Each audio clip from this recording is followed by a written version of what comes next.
साह्रै ठुलो केही नै नरोक्ने पनि भन्ने पनि एउटा आउटलुक छ।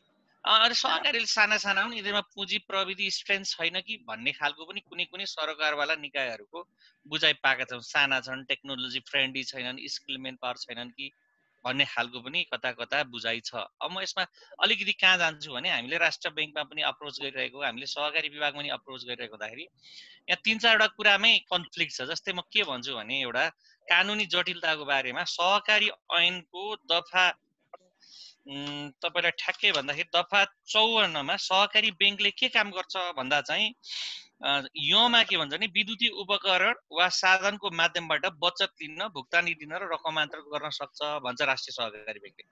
सहकारी ऐनले हामीलाई अधिकार दियो। त्यही ऐनको 140 ले के भन्छ भने अन्तर सहकारी कारोबार पनि गर्न सक्छौ है भन्छ हैन।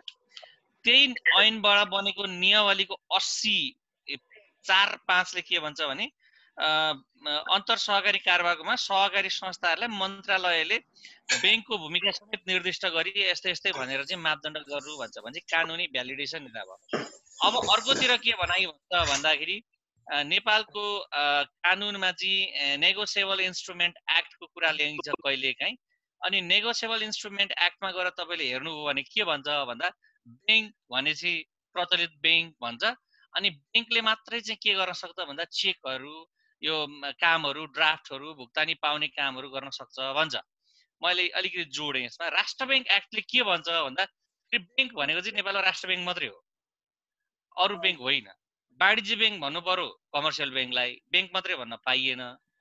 ब्याङ्क भनेको राष्ट्र ब्याङ्क, वाणिज्य ब्याङ्क भनेको कमर्सियल ब्याङ्क, अरू सबै B class, C class, D class सहकारी पनि वित्तीय संस्थाभित्र पर्छ। राष्ट्र ब्याङ्क ऐन 2058 को 2 को 6 मा वित्तीय संस्था भन्नाले यदि जनताबाट डिपोजिट उठाउँछ फिड्युसरी क्यापेसिटीमा भने त्यहाँ वित्तीय संस्थामा पर्छ यो भन्छ।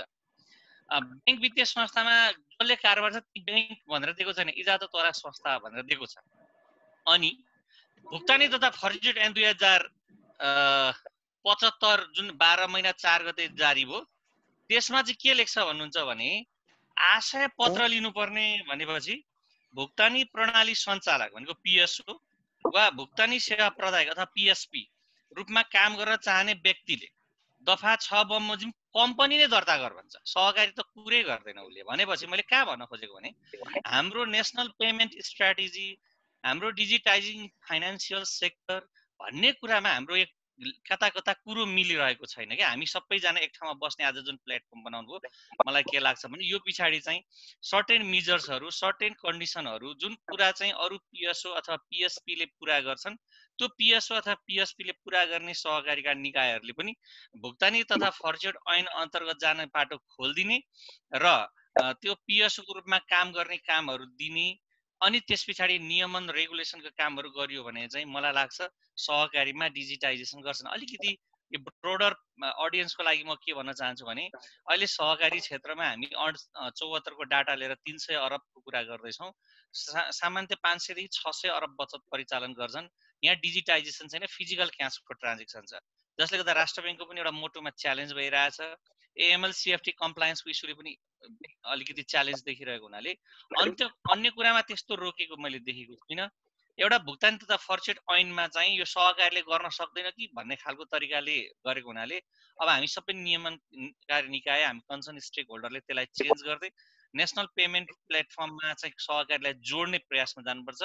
त्यसको लागि हामीले गर्नुपर्ने, सहकारी क्षेत्रबाट गर्नुपर्ने कुराहरूको लागि सहकारी क्षेत्र चाहिँ जहिले पनि तयार नै छ।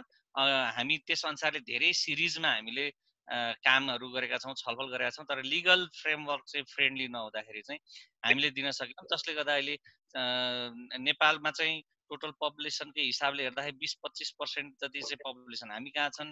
त्यहाँ युजर फ्रेन्डली इन्टरनेट प्रयोग गर्ने, मोबाइल प्रयोग गर्ने मान्छेहरू पनि धेरै हामीसँग भएको हुनाले र त्यो डाटाले देखाएको हुनाले यसलाई सहकारीमा जोड्नको लागि बरु के रिक्वायरमेन्टमा हामी जान्छौँ, अलिकति लिगल हर्डरलाई चाहिँ यसरी म्यानेज गर्नुपर्छ होला जस्तो देख्छु म अहिले यहाँबाट।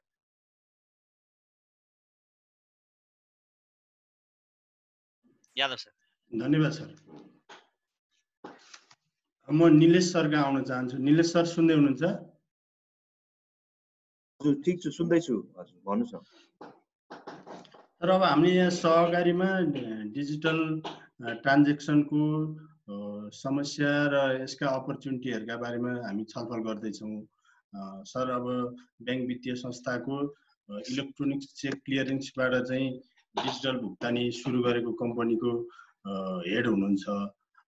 यसलाई चाहिँ अब सहकारीमा सरले देखे अपर्च्युनिटी के छ? अब ठुलो जनसमुदाय चाहिँ सहकारीमा आबद्ध भएको, तर त्यो क्षेत्र चाहिँ हाम्रो यो गेटवेमा चाहिँ छिर्न नसकेको कारणले चाहिँ अलिकति हाम्रो ठुलो ट्रान्जेक्सन चाहिँ हाम्रो यो डिजिटलाइजेसनमा हुने अपर्च्युनिटीबाट मिस भएको हो कि कसरी हेर्नु भएको छ? यो सहकारी क्षेत्रलाई चाहिँ तपाईँले कसरी हेर्नु भएको छ यो पोइन्ट अफ भ्यूबाट? यो सबैभन्दा पहिला त हाम्रो यो सिजेएनले जुन आजको यो समसामयिक विषयमा चाहिँ वेबिनार अर्गनाइज गर्नु भएको छ, त्यसको लागि म धन्यवाद दिन चाहन्छु। हामीले बेसिक अब हाम्रो एनसीएचएल को अब्जेक्टिभ वाइज पनि हामीले हेर्ने हो रहेछ भने चाहिँ नेपालमा जुन हाम्रो नेपाल राष्ट्र ब्याङ्क तथा नियमनकारी निकायले चाहिँ जुन नेसनल पेमेन्ट सिस्टमको अवधारणा अथवा चाहिँ पोलिसिजहरू लिएर आउनुहुन्छ, त्यसलाई चाहिँ एज एन इम्प्लिमेन्टेसन एजेन्सीको रूपमा चाहिँ हामीले अगाडि लिएर, सो हाम्रो ड्राइभिङ गाइडलाइन्स अथवा ड्राइभिङ प्रिन्सिपल भनेको नै जुन यो रेगुलेटरी पर्सपेक्टिभबाट जुन किसिमको डिरेक्सन नेसनल पेमेन्ट सिस्टमलाई चाहे त्यो हामीले सुरु गर्दाखेरि यो चेक भनौँ न फिजिकल इन्स्ट्रुमेन्टलाई अटोमेसन गर्ने काम होस्, अथवा त्यसपछि लगत्तै बिस्तारै हामीले चाहिँ अगाडि बढाउँदाखेरि चाहिँ नन पेपर बेस्ड इन्स्ट्रुमेन्ट्सहरू भनेर इन्टरब्याङ्क पेमेन्ट सिस्टम सुरु गऱ्यौँ, अथवा हामीले कनेक्ट आइपिएस भनेर चाहिँ रियल टाइम रिटेल पेमेन्ट सिस्टम्सहरू अल्टरनेट डेलिभरी च्यानलबाट गर्ने कामहरू पनि गऱ्यौँ, अथवा राष्ट्र ब्याङ्कले जुन आरटिजिएस लिएर आइसकेपछि त्यसलाई पनि ब्याङ्क वित्तीय संस्थानहरूमा जोड्नको लागि भनेर हाम्रो जुन इन्टरफेसिङहरू कनेक्ट आरटिजिएस, अथवा अहिले रिसेन्टली चाहिँ हामीले कम्प्लिट यो अलिकति टेक्निकल पर्सपेक्टिभबाट पनि हेर्ने हो रहेछ भने चाहिँ इन्टरफेसेसहरूको थ्रुबाट एपिआइजहरूको थ्रुबाट पनि हामीले चाहिँ कारोबारहरू चाहिँ गर्न सकिने गरिकन चाहिँ लार्ज स्केल पूर्वाधारहरू भनेर राष्ट्रिय स्तरको पूर्वाधारहरू चाहिँ विकास गर्ने, त्यसको सेटलमेन्ट क्लियरिङको गर्ने कामहरू हामीले गरिरहेछौँ। यो हामीले दिने सेवा भनेको चाहिँ कम्प्लिटली जति पनि हाम्रो सदस्य संस्थानहरू हुनुहुन्छ, जसमा चाहिँ हामीले ब्याङ्क वित्तीय संस्था एबिसी क्याटेगोरीको ब्याङ्क वित्तीय संस्थालाई चाहिँ हामीले डाइरेक्ट मेम्बर भनेर भन्छौँ, जसले चाहिँ सबै सिस्टम्सहरूको एक्सेस गर्छ, जसको चाहिँ राष्ट्र ब्याङ्कमा खाता पनि हुन्छ, जसमा हामीले सेटलमेन्ट क्लियरिङहरू गर्छौँ, र जसलाई चाहिँ कुनै न कुनै नियमनकारी निकायको थ्रुबाट चाहिँ त्यस्तो किसिमको फाइनेन्सियल इन्स्ट्रुमेन्ट्सहरू चाहिँ इस्यु गर्ने चाहिँ उहाँहरूलाई चाहिँ लिगल बेसिस चाहिँ हुन्छ भने। अर्को अहिले हाम्रो चेक बाहेकको हकमा इन्टरब्याङ्क पेमेन्ट सिस्टम, कनेक्ट आइपिएस अथवा आरटिजिएस, एनपिआइजहरूको थ्रु हकमा चाहिँ ब्याङ्क वित्तीय संस्था बाहेक अरू जसले चाहिँ लार्ज स्केल भुक्तानीहरू गर्छ, इलेक्ट्रोनिक पेमेन्ट्सहरू गर्न सक्ने सङ्घ संस्थाहरूको लागि पनि उहाँहरूले चाहिँ सम्बन्धित यो रेगुलेसनबाट चाहिँ अप्रुभल लिएको रहेछ भने चाहिँ उहाँहरूलाई चाहिँ हाम्रो सिस्टममा चाहिँ एक्सेस दिने भनेको एनसिएचएलले चाहिँ उहाँहरूलाई चाहिँ टेक्निकल र अपरेसनली चाहिँ हाम्रो इन्फ्रास्ट्रक्चरमा एक्सेस दिने, तर जुन चाहिँ डाइरेक्ट मेम्बर छ भनेको ब्याङ्क वित्तीय संस्थाहरूको मातहतमा नै रहेर एक्चुअल फाइनेन्सियल ट्रान्ज्याक्सन सेटलमेन्ट हुने काम अथवा पैसाको लेनदेन हुने काम चाहिँ ब्याङ्कहरूको मार्फतबाट नै हुने गरिकन र फाइनल सेटलमेन्ट चाहिँ हामीले राष्ट्र ब्याङ्कमा हुने गरिकन त्यसरी चाहिँ नन यो इन्डाइरेक्ट मेम्बर अथवा चाहिँ टेक्निकल मेम्बर भनेर चाहिँ त्यस्तो किसिमको संस्थानहरूलाई चाहिँ हामीले आबद्ध गर्दै पनि गइरहेको छौँ, जसमध्येमा अहिले राष्ट्र ब्याङ्कबाट मान्यता प्राप्त जुन पिएसपी पिएचओजहरू भयो, रेमिटेन्स कम्पनीजहरू भयो, इन्सुरेन्स कम्पनीजहरू भयो, त्यस्तो किसिमको सङ्घ संस्थाहरू र लार्ज कर्पोरेट्सहरूलाई पनि हामीले चाहिँ इन्डाइरेक्ट अथवा टेक्निकल मेम्बरमा लिएर आयो भने चाहिँ एक्चुअल डिजिटल पेमेन्ट्सहरू चाहिँ जहाँबाट इनिसिएट हुन्छ त्यसलाई नै हामीले चाहिँ प्रोसेसिङ गर्ने, क्लियरिङ गर्ने काम गऱ्यौँ भने चाहिँ लार्ज स्केल इम्प्याक्ट चाहिँ यो डिजिटल पेमेन्टको इकोसिस्टममा चाहिँ सहयोग गर्छ भन्ने उद्देश्य हो हाम्रो चाहिँ।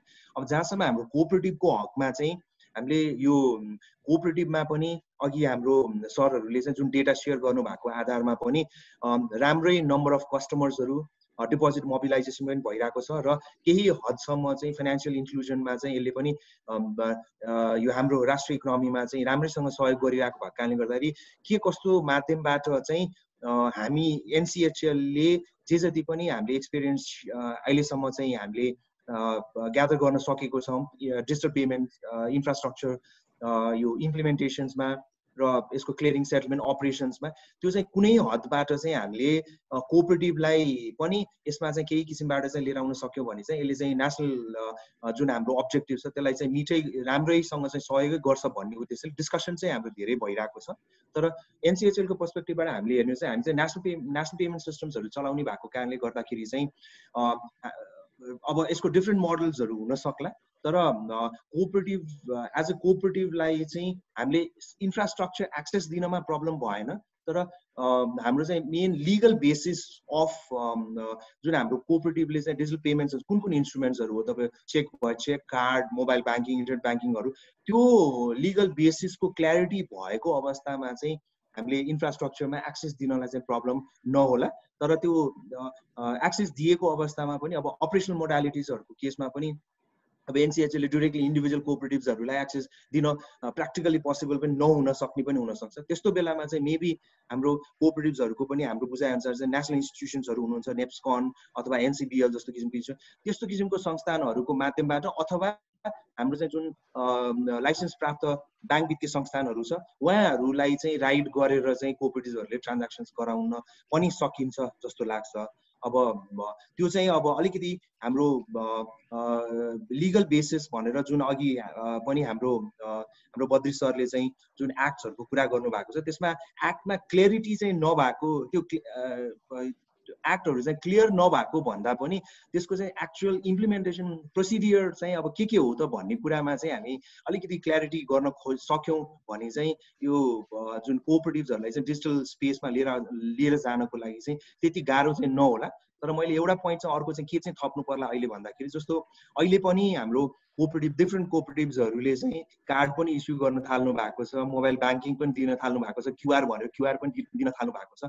तर यो चाहिँ अलिकति कसरी पनि हेर्नु पर्यो भन्दाखेरि यो डिजिटल पेमेन्टको केसमा चाहिँ हाम्रो नर्मल नन डिजिटल पेमेन्ट्स जस्तो क्यास ट्रान्ज्याक्सन जस्तो नभइकन यो चाहिँ बेसिकली हामीले खालि टेक्निकल्ली चाहिँ अलिकति हामीसँग मोबाइल ब्याङ्किङ छ अनि हाम्रो केही कोर ब्याङ्किङ सिस्टम्सहरू पनि अटोमेटेड भएर आइसकेको कोअपरेटिभ्सहरू जति पनि हुनुहुन्छ उहाँहरूले चाहिँ डाइरेक्टली यो अल्टरनेट डेलिभरी च्यानल्सहरू खोलिँदाखेरि चाहिँ टेक्निकली चाहिँ ओके भए पनि यसको एउटा लिगल बेसिस, यसको रिस्क र कम्प्लायन्ससँग रिलेटेड र भोलि गएर चाहिँ केही गरी यो भनेको त म अब यही फिल्डमा बसेको कारणले गर्दा मैले चाहिँ यो बिजनेसको पर्सपेक्टिभबाट भन्दा पनि यो चाहिँ रिस्कको पर्सपेक्टिभबाट सबभन्दा पहिला हेरिनुपर्छ जस्तो लाग्छ। जुन लेभलको अहिले हाम्रो पार्टिसिपेन्ट्सहरू पनि हुनुहुन्छ अथवा यहाँ स्पिकर्सहरू पनि हुनुहुन्छ, रिस्क आइटमको रूपमा चाहिँ हेरेर हामीले भोलि गएर केही गरी त्यो टेक्निकल इन्स्ट्रुमेन्ट्सहरू इस्यु गर्दाखेरि लिगल बेसिस त क्लियर हुन नै पर्यो। तर केही गरी त्यसमा चाहिँ तलमाथि भएको अवस्थामा चाहिँ जिम्मेवारी कसले लिने हो भन्ने कुरा, किन भन्दाखेरि त्यो लार्ज डिपोजिट्स पनि भनिरहनु भएको छ, लार्ज नम्बर अफ कस्टमर्स कोअपरेटिभ्सहरूको मेम्बर्सहरू पनि उहाँहरूले युज गर्ने हो, उहाँहरूको पैसा चाहिँ तलमाथि भएको अवस्थामा चाहिँ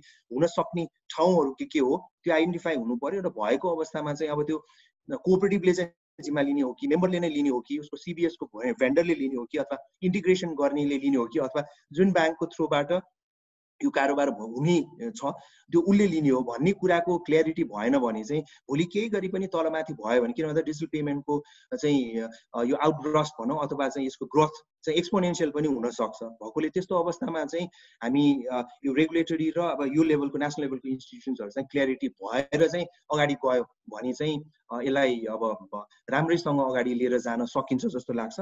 पोसिबिलिटी पनि छ both in terms of business र अब यो हाम्रो नेसनल प्रायोरिटीको हिसाबबाट पनि कोअपरेटिभ्सहरूले चाहिँ राम्रै सहयोग गर्ने जस्तो देख्छु। तर clarity in terms of legal basis, हाम्रो टेक्निकल र अपरेसनल पर्सपेक्टिभबाट पनि क्ल्यारिटी र रिस्कको पर्सपेक्टिभबाट पनि हामीले चाहिँ क्लियर भएर चाहिँ अगाडि गयो भने चाहिँ यसले चाहिँ राम्रो नै इम्प्याक्ट दिन्छ जस्तो लाग्छ मलाई चाहिँ। Yadav sir. Thank you sir, thank you. रजिस्ट्रारजी आउनु भएको छ, खिला सर हामीसँग? म छु यादव सर। आउनु भएको छ सर, वेलकम गरेर। हजुर सर, सरलाई स्वागत छ। कतिखेर जोइन हुनुभयो सरले? सुन्दै हुनुहोला। धन्यवाद। म अलि ढिलो भएँ, क्षमा चाहन्छु। म सुनिराखेको छु। सर, हामी आज यो भुक्तानी प्रणाली, विद्युतीय भुक्तानी प्रणाली सहकारीमा चाहिँ यसको सम्भावना र चुनौती विषयमा चाहिँ सरकारवालासँग छलफल गर्दैथ्यौँ। अब यहाँ धेरै कुराहरू सहकारी क्षेत्रको र एउटा सहकारी क्षेत्रको विषयमा कुरा गर्दाखेरि यसका लिगल फ्रेमवर्क र यसले यो अहिले सञ्चालन गर्दाखेरिका रिस्कका विषयहरू पनि उठे। अब केही सहकारीहरूले अहिले पनि विद्युतीय कारोबारहरू सुरु गरिसकेका छन्, अरू कुनै निजी ब्याङ्क वित्तीय संस्थाहरूको सहकार्यमा। यो विषयहरूलाई चाहिँ कसरी हेर्नु भएको छ र अबको दिनमा एउटा हाम्रो यो महामारी विपत्ति भए पनि यसले ल्याउने एउटा पोजिटिभ इफेक्ट भनौँ, हाम्रो चाहिँ डिजिटल ट्रान्जेक्सनमा आम पब्लिकको चाहिँ चासो रुचि र यसप्रति आकर्षण पनि बढ्या छ, यसप्रति आकर्षित गर्ने अपर्च्युनिटी पनि हो। यसलाई चाहिँ सहकारी विभागले कसरी हेरेको छ? विभागले एक त अब विभागसँग अहिलेकै अवस्थामा सहकारीको ट्रान्जेक्सनलाई रेगुलेटेड गर्ने क्षमता छैन भनेर प्रश्न उठ्या बेला भोलि यो अर्को लेभलमा जाँदाखेरि प्रविधिमा आधारित रहेर चाहिँ सहकारीले सेवा दिने अवस्थामा विभागले त्यो रेगुलेट गर्न सक्ने क्षमतामा विभाग छ कि छैन? धन्यवाद यादवजी। सबै साथीहरुमा नमस्कार। म अलि ढिलो भएकोमा क्षमा चाहन्छु। मेरो आवाज ठिकै आइराखेको होला? ठीक छ सर। विशेष त म के अनुरोध गर्न चाहन्छु भने हरेक आँधीहरू अवसरका रूपमा रूपान्तरण हुन्छन्। त्यो नेपालको लागि जुन कोभिड-19 को इफेक्ट छ, यसले हामी बैंक वित्तीय संस्था र पर्टिकुलरली कोअपरेटिभ सेक्टरमा यसलाई हामीले अवसरको रूपमा उपयोग गर्दै एउटा प्रविधिको उपयोग गर्ने दिशातर्फ यसलाई अभिमुख गर्न सकिन्छ। Number first.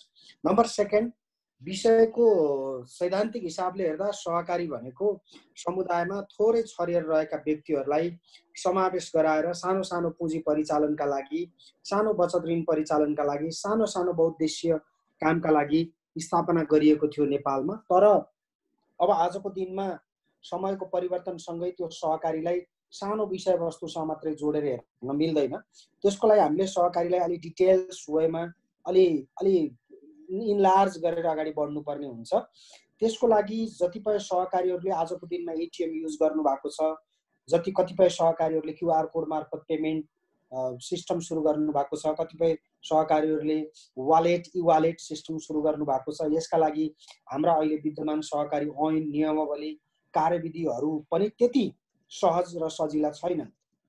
तर अब हामी हिजोको त्यो 25 जना मान्छेले झोलामा बोकेर चलाउने सहकारीको कन्सेप्टबाट अगाडि बढ्यौं भने हामी जुन संविधानले परिलक्षित गरेको 3 खम्बे अर्थनीतिको गन्तव्य छ, जुन समृद्धि हासिल गर्ने राष्ट्रिय लक्ष्य छ, त्यसलाई भेट्न सक्दैनौँ। त्यसैले सहकारीलाई अब मोडर्नाइज गर्नै पर्छ, आइटी फ्रेन्डली बनाउनै पर्छ। अनि त्यसको लागि अब अहिलेको यो कोभिड-19 को इफेक्ट पछि एउटा बहस सुरु भएको छ। यहाँहरूलाई म निवेदन गरौँ, सार्वजनिक प्रशासनको क्षेत्रमा क्रियाशील निजामती सेवाको एउटा टिम मेम्बर भएको नाताले म अनुरोध गर्छु, भर्खरै लोकसेवा आयोगले अब नयाँ कर्मचारीहरू पदपूर्ति गर्नु नपर्ने भनेर नेपाल सरकारले निर्णय गर्यो। यसको कारण के थियो भने यो कोभिड-19 को इफेक्टको बीच जति पनि कार्यालयहरू रन गरियो, थोरै स्टाफले चल्दो रहेछ त। हामीले जति स्टाफहरू बोकिराखेका छौँ त्यो सबै जनशक्ति बोकिराख्नुपर्ने जरुरी त रहेनछ। त्यसैले अब नयाँ ओएनएम सर्वेमा जाउँ। त्यसका लागि अहिले नै पदपूर्ति प्रक्रियालाई केही समयका लागि स्थगित गरौँ भन्ने दिशामा नेपाल सरकार अगाडि बढेको छ भने अबका दिनमा बैंक वित्तीय संस्थामा जति कर्मचारीहरू मेन पावरहरू हायर गरेर सर्भिस डेलिभरी गरिराखिएको थियो, अब प्रविधि मैत्री गराउने हो, अब टेक्नोलोजीले रुल गर्ने हो, गाइड गर्ने हो, सपोर्ट गर्ने हो। अब मान्छे मात्रै फिजिकल्ली उठाएर गेटमा गार्डलाई सलाममै ठोकाएर रिसिप्सनमा 2 जना मान्छेलाई राखेरै अफिसहरू रन गर्नुपर्छ भन्ने वे भन्दा अब हामी फरक ढङ्गले अगाडि बढेका छौँ। अब यो कोभिड-19 र यो लकडाउनले हामीलाई यो कुरा सिकाएको पनि छ। त्यसैले अब सहकारी क्षेत्रमा पनि अब झोला बोकेर घर घरमा धाउने सहकारी होइन, आफ्नो डिपोजिट क्युआर कोड मार्फत ट्रान्सफर गर्ने हो। अब सहकारीहरूले पनि ई कोअपरेटिभहरू सञ्चालन गर्ने हो। त्यो दिशामा हामी अगाडि बढ्नै पर्छ। र महत्त्वपूर्ण कुरा के हो भने हेर्नुहोस्, समयभन्दा बलवान कोही पनि छैन जसले समयलाई चिन्न सक्छ र समयअनुसार अगाडि बढ्न सक्छ। चाहे त्यो सरकार होस्, चाहे त्यो सरकारी प्रशासन होस्, चाहे त्यो रेगुलेटिङ एजेन्सी होस्, अथवा जो अपरेसनमा जाने एजेन्सी होस्, यी सबैले समयलाई चिनेर प्रविधि मैत्री हुन सक्यो भने मात्रै उनीहरूको जीवन सम्भव छ।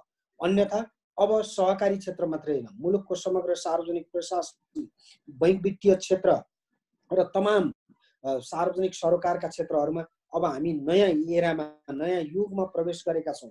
कोभिडले हामी जस्तो मुलुकका लागि तुलनात्मक हिसाबले समृद्ध र ठुला अर्थतन्त्रमा पार्ने प्रभाव भन्दा हामीमा पार्ने प्रभाव कम हुन्छ र यसले हाम्रा लागि उत्तिकै अवसर पनि ल्याएको छ। त्यसैले अब हामी एज अ कोअपरेटिभ रेगुलेटरको हिसाबले पनि मैले यहाँहरूलाई के अनुरोध गर्न चाहन्छु भने अब हामी हिजोको धारणामा बसेर सहकारीले चेक जारी गर्न पाउँदैन, भुक्तानी पूर्जा मात्रै जारी गर्ने हो भनेर, अब सहकारीले झोलाबाट थुक लाएर नोट गरेर वितरण गर्नुपर्छ भनेर हामी गन्तव्यमा पुग्दैनौँ। अब हामीले देश गाइड गर्ने भनेको मूल कानुनले हो। मूल कानुनले जे कुरा भनेको छ त्यो कुरा हासिल गर्नका लागि अब हामी डिजिटाइज गर्नै पर्छ, प्रविधि मैत्री हुनै पर्छ। त्यसका लागि हामीसँग क्यापासिटी नहुन सक्छ। यादवजीले एउटा गम्भीर प्रश्न उठाउनु भयो। मैले भन्छु भन्दा त तपाईँले हामीलाई आरोप पनि लगाउनु भयो। अबको कोअपरेटिभलाई गभर्न गर्नका लागि, रेगुलेट गर्नका लागि कोअपरेटिभ डिपार्टमेन्टसँग त्यो खालको मेन पावर, त्यो खालको स्किल, त्यो खालको सिस्टम छ कि छैन भन्नुभयो यादवजी। विशेष त कतिजना मान्छे छन् भन्ने कुराले आजको दिनमा अर्थ राख्दैन। अब आजको दिनमा अर्थ राख्ने भनेको कतिजना मान्छे छन् भन्दा पनि आजको दिनमा सिस्टम कस्तो छ, अब सिस्टमले गाइड गर्ने हो, सिस्टमले रुल गर्ने हो। त्यसैले हामी अब कतिजना भनेर हेड काउन्ट गरेर भन्दा पनि सिस्टम डेभलप गरेर अगाडि बढ्ने हो। म यहाँहरूलाई अनुरोध गर्छु, अबको कोअपरेटिभ डिपार्टमेन्ट टोटल्ली डिजिटाइज हुन्छ। हामीले आर्थिक वर्ष 2077-78 अब कोअपरेटिभ डिपार्टमेन्टमा मैले पठाएको चिठी हरायो भनेर तपाईँलाई भौतारिने अवस्था आउन दिँदैनौँ। त्यसको सुरुवात सहकारी विभागबाट हुँदैछ र म यहाँहरूलाई इन्स्योर गराउन चाहन्छु। त्यसको लागि हामीले डिजिटल डिपार्टमेन्टका लागि पर्याप्त मात्रामा बजेट विनियोजन गरेका छौँ। हाम्रा लागि अहिले बजेटको ठुलो च्यालेन्ज छ, किनभने रेभिन्यू विशेष त नेसनल ट्रेजरीमा ठुलो प्रेसर छ। यद्यपि यसका बावजुद भएको रिसोर्सलाई हामीले अलि राम्रोसँग युटिलाइज गरौँ। त्यो रिसोर्सको युटिलाइजेसन भनेको बेसिकल्ली यो सिस्टम डेभलपमा हुनुपर्छ भनेर हामी त्यो वेमा अगाडि बढेका छौँ। त्यसैले अब भाषण धेरै गरियो। सहकारी विभागले पनि यो सहकारी अभियानलाई आरोप लगाउने, आफूले चाहिँ चेन्ज नहुने दिशाबाट अब अगाडि बढ्न सक्दैन भनेर हामी पहिलो सुरुवात विभागबाट गर्दैछौँ। यो खुस खबरी यहाँहरूसँग सेयर गर्न पाउँदा मलाई अत्यन्तै गर्वको महसुस भइराखेको छ।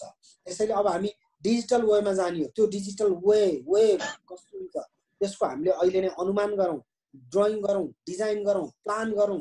हामीसँग बोल्ने मुखहरू धेरै भए, अब हामीलाई कर्मठ गर्ने हातहरू चाहिएको छ।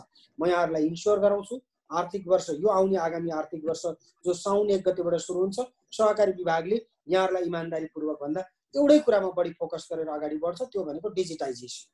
यो भइसकेपछि अब कोअपरेटिभहरू पनि डिजिटल प्लेटफर्म मार्फत अगाडि बढ्नु उहाँहरूको लागि बाध्यता हुन्छ। अब हामी हिजोको जुन म्यानेजमेन्ट इन्फर्मेसन सिस्टममा डाटा इन्ट्री भएन भनेर गुनासो गरेर अब त्यसैमा तालिम दिएर सहकारी पत्रकार समाजले कोपमिसको सान्दर्भिकता भनेर अन्तर्क्रिया गरेर अगाडि बढ्ने दिन गइसक्यो। अब हामी एक स्टेप अगाडि बढ्नु पर्नेछ। एक स्टेप अगाडि बढ्नका लागि समयले माग गरेको छ। अत्यन्तै सान्दर्भिक इस्युहरू उठाउनु भएको छ। यसका लागि कन्सर्न एजेन्सीहरूको जिम्मेवार पदाधिकारीहरू तपाईँहरूले उपस्थित गराउनु भएको छ। यो एउटा राम्रो अवसर हो, सुरुवात हो। तपाईँहरूका सुझावहरू, तपाईँहरूका सल्लाहहरू, यो विशेष त कन्सर्न एजेन्सीहरूका छलफल र अन्तर्क्रिया फिडब्याक पछि हामी सही दिशामा अगाडि बढ्न सक्छौँ।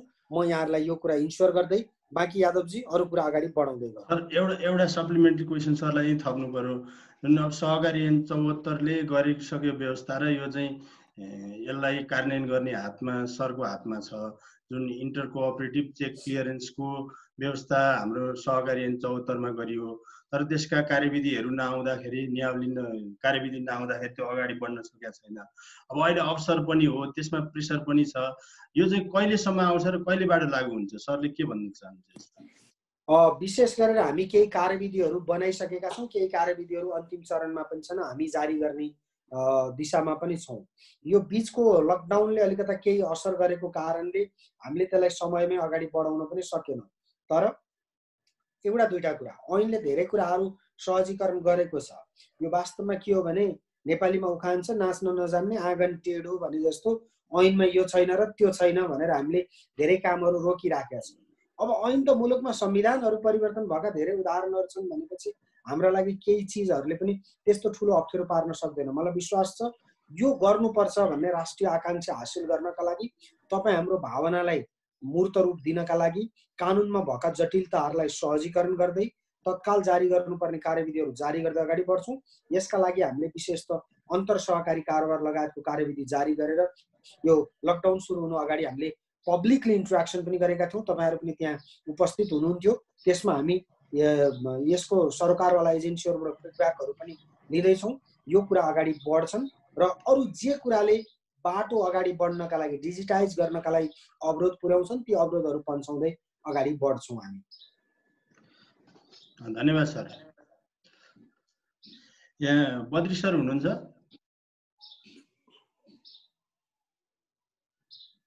बद्री सर, शिव सर हुनुहुन्छ? शिव सर यादव सर सरसँग एउटा सप्लिमेन्ट क्वेसन राखेर म राष्ट्र ब्याङ्कको सरसँग जान चाहन्छु। जुन अहिले यो छलफल चल्दै गर्दाखेरि उठ्या रिस्कको कुरा चाहिँ उठ्या छ हैन। अहिले हाम्रा साकोसहरूले जसले चाहिँ एटिएम कार्ड जारी गरिरहेछन्, एसएमएस ब्याङ्किङको सेवा दिइरहेछन्, तिनीहरूलाई चाहिँ अब उनीहरूलाई प्रोपर लिगल फ्रेमवर्क हाम्रो ब्याकअप नभइकन चाहिँ उनीहरूले यो सर्भिस दिइरहँदाखेरि चाहिँ रिस्कको पर्सपेक्टिभबाट हेर्दा चाहिँ कस्तो पाउनु भएको छ? उनीहरूको सर्भिस डेलिभरी र त्यसमा चाहिँ रिस्कको पाटो हेर्दाखेरि कस्तो पाउनु भएको छ? धन्यवाद यादव सर। कति धेरै विषयहरू त रजिस्ट्रार सरले राखिसक्नु भएको छ। मैले एक दुईवटा कुरा जोड्न चाहन्छु। सर्वप्रथम डिजिटाइजेसन अफ सर्भिसेस भन्ने बित्तिकै विशेष गरी वित्तीय सेवाहरूलाई डिजिटाइजेसन गर्ने भन्ने बुझिन्छ र नेपालमा मलाई लाग्छ मैले धेरै अध्ययन नगरेको पनि हुनसक्छ कतिपय ऐनहरू सम्पत्ति शुद्धिकरण ऐनमा भन्दा बाहेक अन्त बैंक तथा वित्तीय संस्था भन्नाले सहकारीहरू जनाउँदैन। करेक्सन गर्नु होला अरू वक्ताहरूले पनि। र वित्तीय संस्था भन्नेको परिभाषाभित्र नपर्ने बित्तिकै हामी त्यो च्यानलबाट छिर्न सकेनौँ भनेको मतलब मैले पुरानो कुरा एउटा गर्छु, प्लग एन्ड प्ले भन्ने एउटा सिस्टम हुन्छ। हामीले मोबाइल किनेर ल्याएपछि बजारबाट जुनसुकै ब्रान्डको मोबाइल किनेर ल्याउँछौँ, ल्याएपछि हाम्रो आफ्नो सिम कार्ड राख्ने बित्तिकै एनपिसीसँग होस् अथवा एनसेलसँग होस् अथवा कुनै पनि मोबाइल सर्भिस प्रोभाइडरहरूसँग कनेक्ट हुन्छ र त्यसले कल इन्कमिङ आउटगोइङ गर्छ। त्यस्तो सिस्टम अहिले सहकारीमा छैन।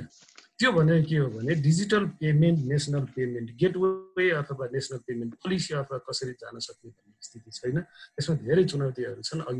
अघि सेयर भइसक्यो, सहकारी ब्याङ्कको सिओ सरले पनि भनिसक्नु भएको छ। हामी सहकारी क्षेत्र डिजिटल पेमेन्ट सिस्टममा त्यति सजिलै जान सक्ने गरेको अवस्था छैन।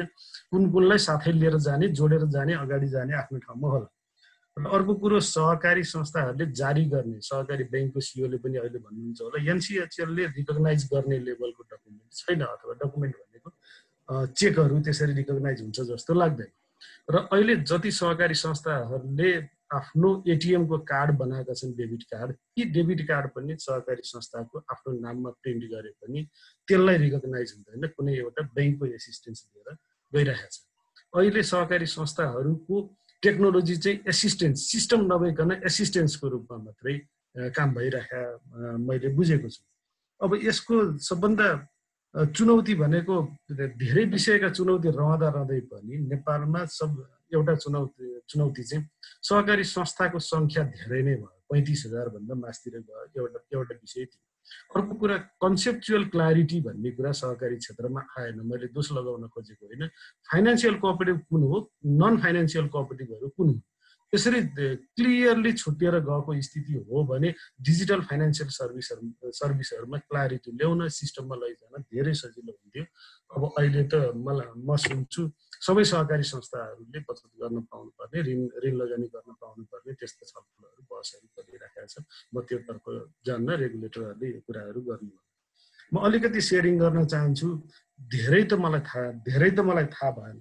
कतिपय देशहरूमा यो बचत तथा ऋण सहकारी संस्था अथवा फाइनेन्सियल सेक्टरमा इन्भल्भ भएका सहकारी संस्थाहरूको रेगुलेसन दर्ता नियमनकारी निकाय सहकारी विभाग जस्तै एजेन्सी अथवा के हुन्छ नेपाल सरकारको तहले दर्ता गर्छ। तर लाइसेन्सिङ जसले दिन्छ त्यो चाहिँ नेपाल राष्ट्र ब्याङ्क जस्ता अर्गनाइजेसनहरूले लाइसेन्सिङ दिन्छन् र बचत ऋणको कारोबार गर्न पाउने, डिजिटल पेमेन्ट सिस्टमहरू एडप्ट गर्न पाउने गरी दिन्छ। जस्तो अस्ट्रेलियामा अस्ट्रेलियन प्रुडेन्सियल रेगुलेटरी एजेन्सी भन्नेले त्यहाँको बचत तथा ऋण सहकारीको कारोबार गर्नेलाई लाइसेन्स दिन्छ। ठ्याक्क नेसनल पेमेन्ट सिस्टममा बैंक जसरी छिरे उनीहरू पनि त्यसरी छिर्न पाउँछन्। चेक क्लियरेन्स पनि हुन्छ, त्यसमा कुनै टपअप इन सर्भिस राख्नु पर्दैन, एटिएम जारी हुन्छ, क्रेडिट कार्ड जारी हुन्छ, सबै कुरा हुन्छ। साउथ कोरिया, दक्षिण कोरियामा हुन्छ फाइनेन्सियल सुपरभाइजरी कमिसन भन्ने छ। राष्ट्र ब्याङ्क जस्तै हो त्यो। राष्ट्र ब्याङ्करलाई जसले रेगुलेट गर्छ क्रेडिट युनियन अथवा बचत तथा ऋण सहकारी संस्थाहरूलाई वा बचत ऋणको कारोबार गर्ने सहकारी संस्थाहरूलाई उसले रेगुलेट गर्छ, मोनिटर गर्छ, रिपोर्ट दिन्छ र उसका ट्रान्जेक्सनहरूको एस्युरेन्स गर्छ। यस्तै Ireland, America, Canada, Brazil, Kenya र अहिले पछिल्लो समय चाहिँ फिलिपिन्स। भनेको के हो भने राष्ट्र ब्याङ्क जस्ता एजेन्सीहरूले उनीहरूलाई बचत ऋणको कारोबार गर्ने अथोरिटी अथवा लाइसेन्स दिएपछि मात्र उनीहरू अब बचत उठाउन र ऋण लगानी गर्न, बचतका प्रकारहरू थप्न, घटाउन, लैजान र प्रविधिलाई एडप्ट गर्न र नेसनल पेमेन्ट स्विचमा जानलाई सम्भव हुन्छ। अरू देशको प्र्याक्टिस हेर्दाखेरि पनि अब नेपालको फर्स्ट चुनौती भनेको चाहिँ सहकारी संस्थाहरू धेरै भए, सबै सहकारी संस्थाहरूले बचत उठाउने र ऋण लगानी गर्ने भए र त्यो भएको हुनाले अहिले ठ्याक्कै चाहिँ नेसनल पेमेन्टमा जानलाई त्यति सजिलो छैन र अहिले गरिराखेका छन्, एसिस्टेन्स लिइराखेका छन्। अहिलेको प्रविधिको प्रयोग भनेको चाहिँ एसिस्टेन्स मात्रै हो, सिस्टमको कुरा होइन। अघि निलम सरले भनिसक्नु भएको छ, यो ट्रस्टेड के अरे फाइनेन्सियल ट्रान्जेक्सन अथवा ट्रस्टेड रिपोर्टिङ अथवा ट्रस्टेड कोर ब्याङ्किङ सिस्टमको युज हुने र रिपोर्टिङको लेभलमा जाने हो भने जोडिनलाई र यो प्रविधिमा नेसनल पेमेन्ट गेटवेमा जानलाई गाह्रो छैन। अब ती बेसिक लेभलदेखि चाहिँ हामीले ट्रस्टेड अर्गनाइजेसन हो, ट्रस्टेड रिपोर्टिङ भइरहेछ, ट्रस्टेड ट्रान्जेक्सनहरू भइरहेको छ, ट्रस्टेड पोलिसीहरू एडप्ट भएको छ र गभर्नेन्सको एसुरेन्स भएको छ भन्ने लेभलमा पुगेपछि अघि रजिस्ट्रार सरले भनेको जस्तो लेभलमा हामी पुग्न सक्छौँ। हस्, धन्यवाद सरलाई। अब म रेवती सरसँग आउन चाहे। रेवती सर सुन्दै हुनुहुन्छ?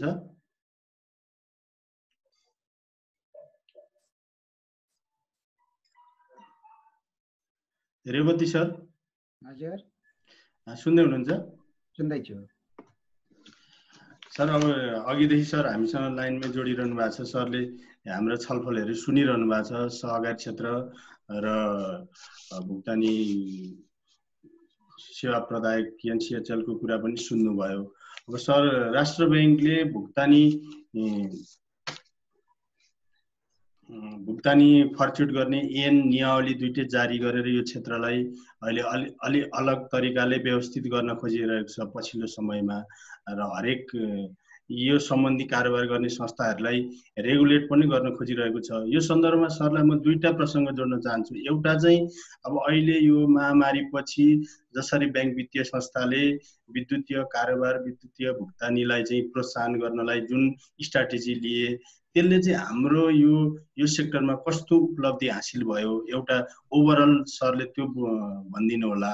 अर्को चाहिँ ठुलो ट्रान्जेक्सन हुने सहकारी क्षेत्रलाई चाहिँ यो ऐनले अथवा यो विभागले या राष्ट्र ब्याङ्कले किन चिनेन, किन व्यवस्था गर्यो, त्यो दुईटा विषयमा सरले भनिदिनु होला।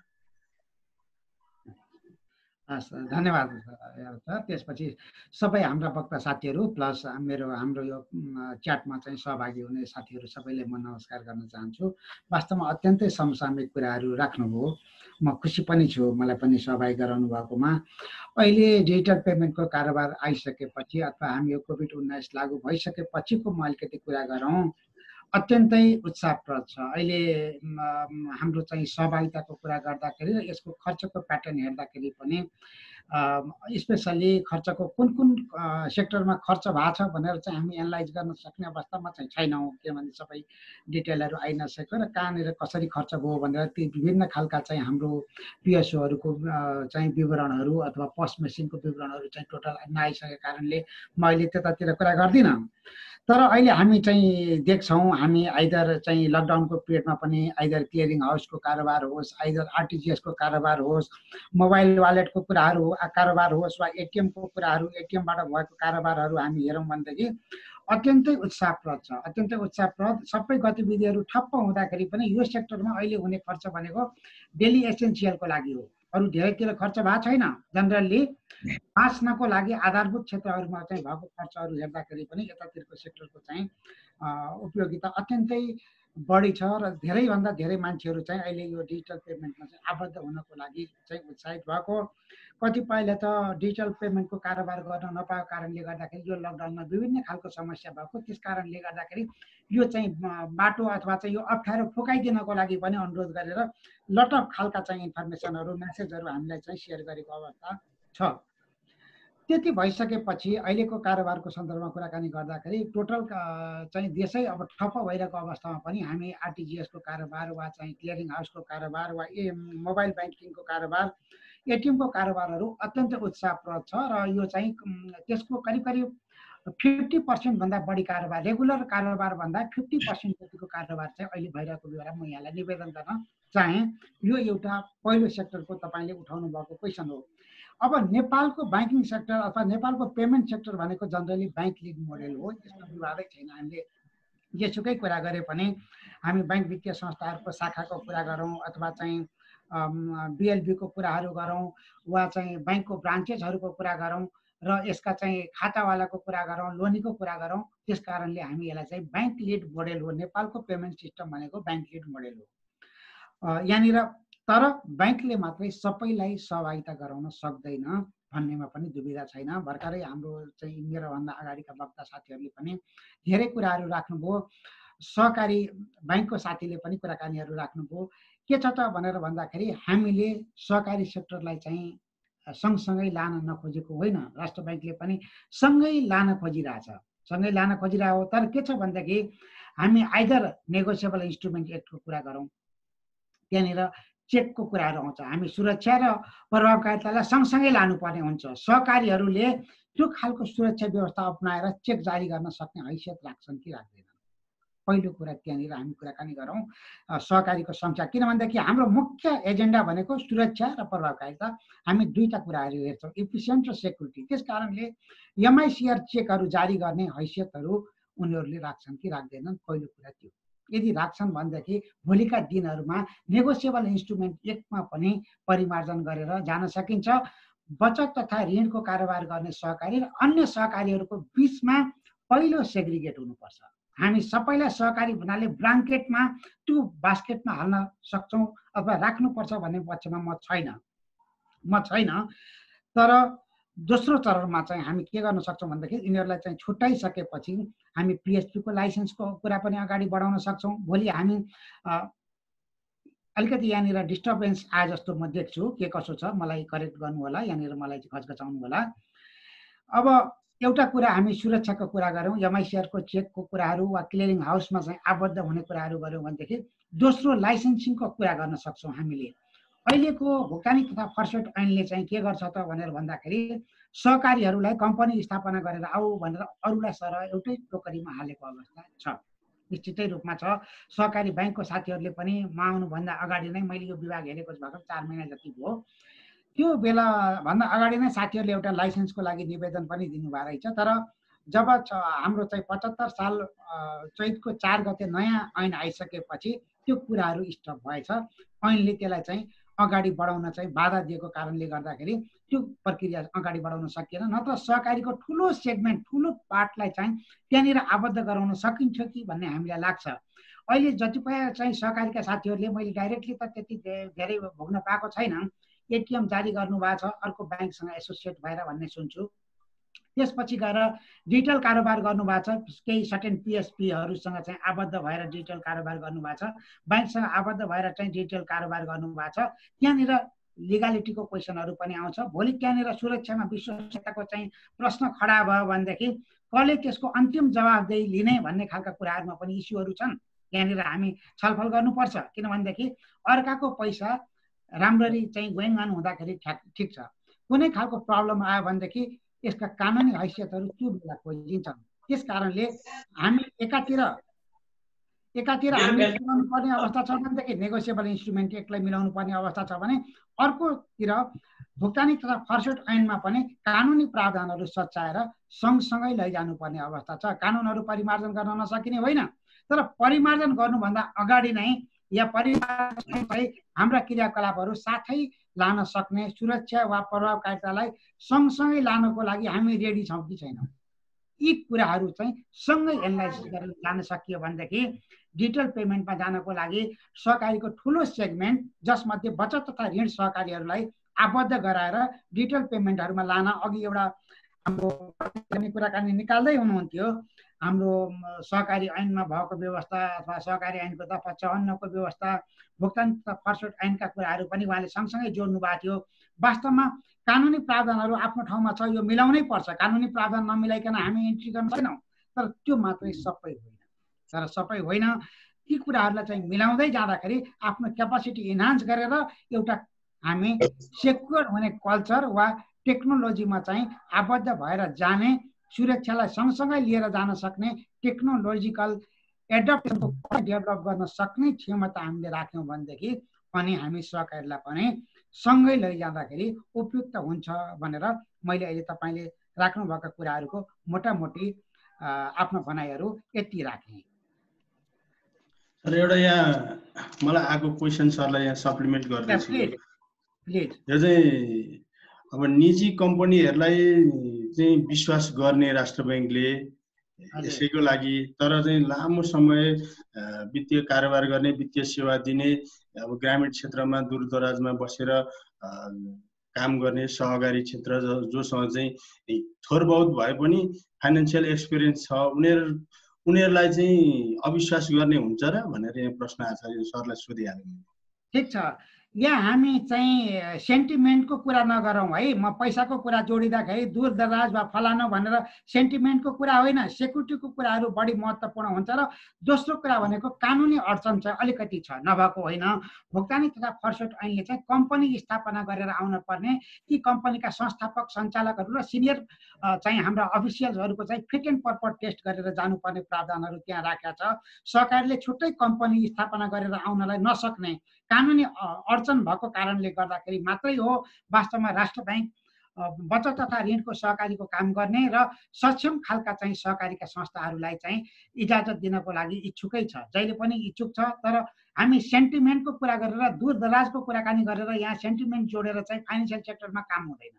के हुन्छ त, तपाईँ सक्षम हुनुहुन्छ, अर्काको डिपोजिट सेक्योर्ड गर्न सक्नुहुन्छ, टेक्नोलोजी जोडिँदाखेरि थप रिस्कहरू अकर्ड हुन्छ, त्यो रिस्कहरू मिटिगेट गरेर सँगसँगै जान तयार हुनुहुन्छ, त्यो खालको टेक्नोलोजिकल कल्चर तपाईँले डेभलप गरेर जानुहुन्छ भनेदेखि त्यस्तालाई हामीले नाइ भन्नु हुँदैन, कानुनै मिलाएर पनि जानुपर्छ। तर दूरदराजका कुराहरू गरेर सेन्टिमेन्ट जोडेर फाइनेन्सियल सेक्टरमा काम हुँदैन, त्यस्ता कुराहरूबाट हामी टाढै रहनुपर्छ भनेर म अनुरोध गर्न चाहन्छु। सरलाई धन्यवाद। अहिले अरू क्वेसन आयो भने सरलाई फेरि जोड्छु म। अब रजिस्ट्रारज्यू कहाँ जान चाहन्छु म। रजिस्ट्रारज्यू सुन्दै हुनुहुन्छ?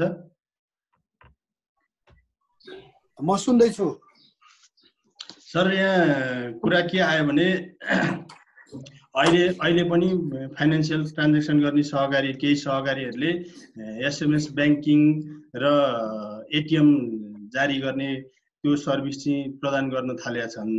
अब केही ब्याङ्कसँग एसोसिएट भएर या चाहिँ कुनै भुक्तानी सेवा प्रदायक कम्पनीहरूसँग एसोसिएट भएर गरिरहेछन्। त्यो उनीहरूको कामलाई चाहिँ उनीहरूको काम कतिको फेयर छ, रिस्क छ कि छैन, सर्भिस डेलिभरीको हिसाबले सदस्यलाई सेवा दिएको छ कि संस्थाले मात्र फाइदा हुने हिसाबले काम गरिरहेछ कि, त्यो यो पाटो चाहिँ सहकारी विभागले अनुगमन गरेको छ कि छैन। र सहकारी विभाग या कुनै विभाग जस्तै अरू नियामक निकायसँग ती सहकारी संस्थाले यो सर्भिस दिनको लागि अनुमति लिएर दिन्छन् कि त्यस्तो व्यवस्था छैन सर? विशेष त हामीले जुनसुकै काम गर्दा पनि त्यसको कानुनी पक्षलाई चाहिँ हेर्नुपर्ने हुन्छ। कानुनी आधार बिना गरिएका कामहरू चाहिँ ती क्षम्य हुँदैनन्, दण्डनीय हुन्छन्। त्यसैले कतिपय निकायहरूले कानुनमा उल्लेख भएको भन्दा गलत ढङ्गले, कानुनको मनसाय भन्दा गलत ढङ्गले आफ्ना गतिविधिहरू अगाडि बढाएको हुनुहुन्छ भने त्यो गैर कानुनी नै हो, त्यो दण्डनीय हुन्छ। विशेष त सहकारी विभागले अनुगमन गर्ने सिलसिलामा हामीले विशेष त पछिल्लो जुन प्रविधिका उपयोगका विषयहरू छन् यसलाई अनुगमनको दायरामा समेटिसकेका छैनौँ। आगामी दिनमा यी विषयहरू सहकारी विभागको अनुगमन क्षेत्रभित्र यी विषयहरू पनि प्रवेश गर्छन् र मलाई लाग्छ ती निकायहरूले अब यो तपाईँले भनेको कुरामा त्यति धेरै अपडेट नभएको कारणले कुन निकायले त्यस्तो कामहरू अगाडि बढाएका छन् अथवा ती निकायहरूले कहाँबाट अथोरिटी लिएका छन् त्यो विषयमा मैले ठ्याक्कै अहिले यसो छ भनेर भन्न चाहिँ सक्दिनँ। अहिले अब कुन संस्थाले एटिएम चलाएको छ, कुन संस्थाले एसएमएस ब्याङ्किङ सर्भिस दिन्छ भन्ने कुरो चाहिँ सहकारी विभागलाई थाहा छैन। त्यसो भए सहकारी विभागको अभिलेखमा यो कुरा छैन। त्यो मिल्छ कि मिल्दैन सर, के हो?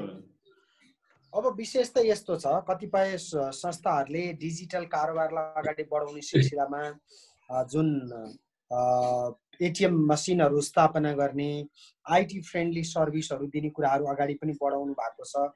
त्यसका लागि सहकारी ऐनले त्यति स्पष्ट ढङ्गले नलेखेको कारणले हामी आफैले पनि कतिपय केसहरूमा सहजीकरण गरेका छौँ। तर म यही फोरम मार्फत अनुरोध गर्न चाहन्छु, अबको समय भनेको प्रविधि मैत्री समय हो। त्यसैले प्रविधिलाई आत्मसात गर्नका लागि संस्थाहरू इच्छुक हुनुहुन्छ भने आउनुहोस्, हामी यसको कानुनी पक्ष के हुन्छ, यसको गाँठो कसरी फुकाउन सकिन्छ, त्यसको लागि सहजीकरण गर्न सहकारी विभाग सदैव तयार छ।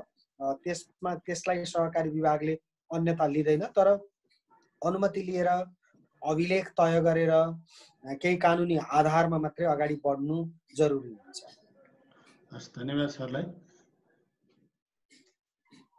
म फेरि रेवती सरसँग आएँ। एउटा क्वेसन आएको छ च्याट बक्समा, सरले नै हेर्नुभयो होला।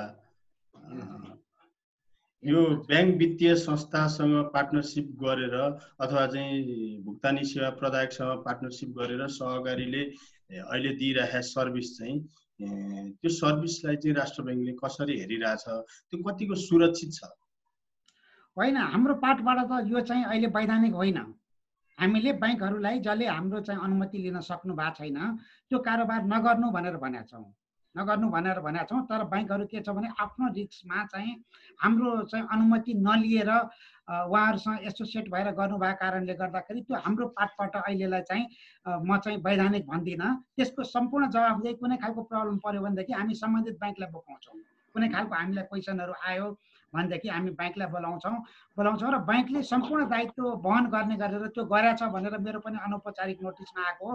औपचारिक रूपमा ब्याङ्कहरूले हामीसँग सहकारीसँग कारोबार गर्नको लागि स्वीकृति लिएको अवस्था छैन। त्यसै गरेर पिएसपीले पनि यो उहाँहरूको रिस्कमा हो। अहिले चाहिँ जोखिम नआउन्जेलसम्मको लागि, कुनै प्रब्लम नआउन्जेलसम्मको लागि वेआर ओके। तर कुनै खालको प्रब्लम आयो भनेदेखि त्यो भोलि हामी बन्द गराइदिन पनि सक्छौँ र वा त्यसलाई रेगुलराइज गर्नको लागि आवश्यक कानुनी प्रक्रियामा चाहिँ जानुपर्ने अवस्था हुनसक्छ। र यही जोडिहाले सरलाई, अब ब्याङ्कबाट चाहिँ सहकारीको खातामा ट्रान्सफर गर्न सक्ने र सहकारीको खाताबाट ब्याङ्कमा ट्रान्सफर गर्न सक्ने सर्भिससँग त्यो चाहिँ सुरु हुँदैछ भनेर चाहिँ धेरै सामाजिक सञ्जालमा कुनै कम्पनीले त्यो प्रचार गरेर देखिन्छ। अर्को विषय जस्तै अब एटिएमको विषयमा एटिएम फ्रडका धेरै घटनाहरू हामीले भोग्यौँ। अब भोलि सहकारी संस्थाको एटिएम हुँदै चाहिँ हाम्रो ब्याङ्किङ सिस्टमकै चाहिँ प्रणालीको पैसा नै भोलि चाहिँ चोरी हुने सम्भावना छ। त्यो रिस्क त तपाईँहरूले हेर्नु पर्यो नि सर। एकदमै हो, म यसमा पुरै सहमत छु तपाईँको। त्यही कारणले गर्दाखेरि ब्याङ्क तथा वित्तीय संस्थाहरूले हाम्रो अहिले भर्खरै हामी चाहिँ भुक्तानी तथा फर्सट ऐनको दफा 6 नै हेऱ्यौँ भनेदेखि ब्याङ्कहरूले सम्झौता गरेर चाहिँ आफ्नो दायित्वमा त्यो अरूसँग कारोबार गर्न सक्ने भन्ने खालको व्यवस्था छ र एजेन्ट नियुक्ति गरेर पनि जान सक्ने भन्ने खालको व्यवस्था चाहिँ त्यो कानुनी रूपमा राखेको छ। तर त्यसको लागि प्री एप्रुभल चाहिँ राष्ट्र ब्याङ्कको चाहिँ रिक्वायर्ड हुन्छ। त्यो कामहरू गरेर अहिले सम्बन्धित ब्याङ्क तथा वित्तीय संस्थाहरू वा पिएसपीहरूले चाहिँ हामीसँग लाइसेन्स लिएर वा हामीसँग चाहिँ अनुमति लिएर यसरी सम्झौता गरेको अवस्था छैन। त्यस कारणले गर्दाखेरि अहिले त्यो प्रक्रिया वा त्यसका विधिहरू, जोखिम व्यवस्थापनका मुख्य विषयहरूमा चाहिँ यो अवस्थाहरू हुन्छ भनेर चाहिँ उनीहरू बिचमा चाहिँ सम्झौता गरेर राष्ट्र ब्याङ्कसँग स्वीकृति नलिइसकेको कारोबारलाई चाहिँ म अहिले वैधानिक भन्न सक्ने अवस्था छैन। जेसुकै कुरा भए पनि हामी ब्याङ्किङ सिस्टममा यति खालको सेक्युर छौँ भनेर भन्दाखेरि पनि विगतमा चाहिँ तपाईँले एटिएम ह्याक लगायतका विविध खालका कुराहरू देख्नुभयो। त्यस कारणले गर्दाखेरि अहिले हामी सबै कानुनी प्रावधानहरू पुरा नगरिकन, प्रविधि वा सुरक्षाका व्यवस्थाहरू तय नगरिकन यी खालका कारोबारहरूलाई प्रोत्साहन दिने पक्षमा चाहिँ राष्ट्र ब्याङ्क छैन। ठिक छ, एउटा भावनाले चाहिँ सहकारीहरूसँग चाहिँ ठुलो सेगमेन्ट छ, त्यस कारणले गर्दाखेरि ठुला मोबाइल ब्याङ्किङका युजरहरू हुन सक्छन् वा चाहिँ तपाईँहरूको 60-65 लाख चाहिँ ग्राहकहरू छन्, हुनुपर्छ भन्ने आफ्नो चाहिँ तपाईँहरूको अथवा सहकारी क्षेत्रका साथीहरूको धारणा छ। हामीलाई जवाब पनि आएको छ, कुराकानीहरू पनि आएको छ, छलफल पनि भएको छ। तर त्यो भन्दैमा कानुनी प्राविधिक पूर्वाधारहरू तयार नगरिकन र जोखिम व्यवस्थापनको लागि पर्याप्त सुरक्षा व्यवस्था नअपनाइकन यी खालका क्रियाकलापहरू अगाडि बढाउन उपयुक्त हुन्छ जस्तो मलाई लाग्छ। सर, यहाँ एउटा क्वेसन जोडे, जस्तै धेरै सहकारी साथीहरू चाहिँ अब यहाँ लाइभ पनि हेरिरहनु भयो होला, उहाँहरूको जिज्ञासा पनि होला यो। जस्तै केही भुक्तानी सेवा प्रदायक कम्पनीहरूले चाहिँ अहिले हामी यस्तो सर्भिस दिन्छौँ भनेर सहकारीमा मार्केटिङ गरिरहेको अवस्था छ, जुन एसएमएस ब्याङ्किङको लागि। अनि केही ब्याङ्क लगायतका ब्याङ्कहरूले पनि एटिएम सर्भिसको लागि सहकारीमा मार्केटिङ गरिरहेको अवस्था छ भन्ने सुनिन्छ। ती अब सहकारी संस्थाका सञ्चालक या चाहिँ सिइओहरू जो अहिले हामीलाई हेरिरहनु भएको छ, सुनिरहनु भएको छ, तिनीहरूलाई चाहिँ तपाईँ के मेसेज दिन चाहनुहुन्छ? एकचोटि तपाईँले यो काम गर्नको लागि राष्ट्र बैङ्कको अनुमति आवश्यक पर्छ कि पर्दैन, त्यस कारणले लिनु भएको छ भनेर सोधिदिनको लागि म अनुरोध गर्छु। त्योभन्दा धेरै कुरा म केही गर्दिनँ।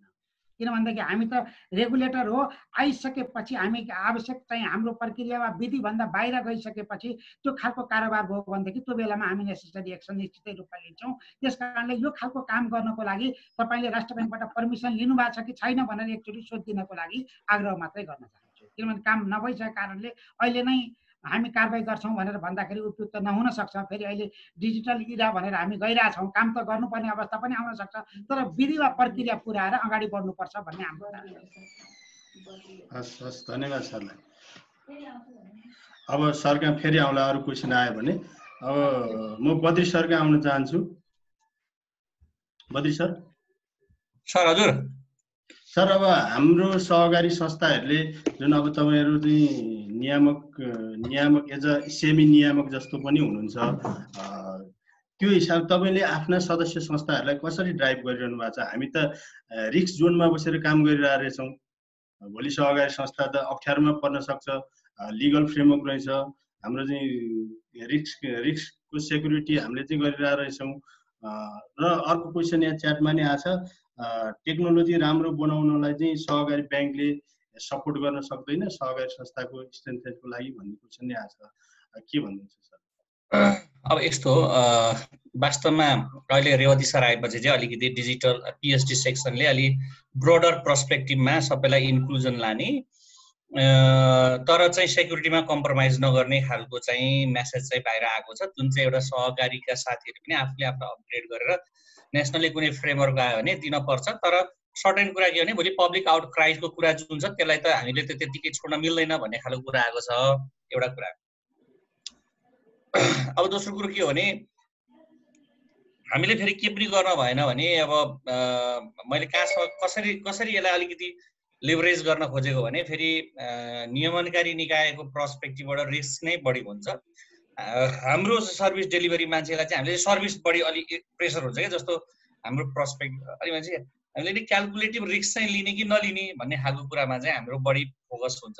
अब जस्तो अहिले नै हेर्दाखेरि के देखिन्छ भने जति पनि सहकारीको केसमा छ, अब 3-4 तरिकाले मान्छेले मैले अहिले रेवती सरले भनेको र मेरो एउटै कुरामा कहाँ मिल्यो भने अब बरु ठिक छ कुनै तरिकाले यसलाई म्यानेज गरौँ, तर अब यसलाई चाहिँ थुने गर्दा पनि मान्छेले अल्टरनेट च्यानल खोज्छ। त्यो अल्टरनेट च्यानलले फाइनेन्सियल सेक्टरमा चाहिँ के ल्याउँछ त भन्दा रिस्क ल्याउँछ। त्यसले गर्दा रिस्कलाई मिटिगेट गर्दै बरु यसलाई व्यवस्थित गर्ने। जस्तो अहिले के हुनसक्छ यसको विकल्प भने नेसनल कोअपरेटिभ ब्याङ्क लिमिटेड भनेको अहिले एफएसएसपीले पनि हाम्रो इन्स्टिट्युसनमा डायग्नोस गर्दैछ, हामी भेरी ओपन छौँ।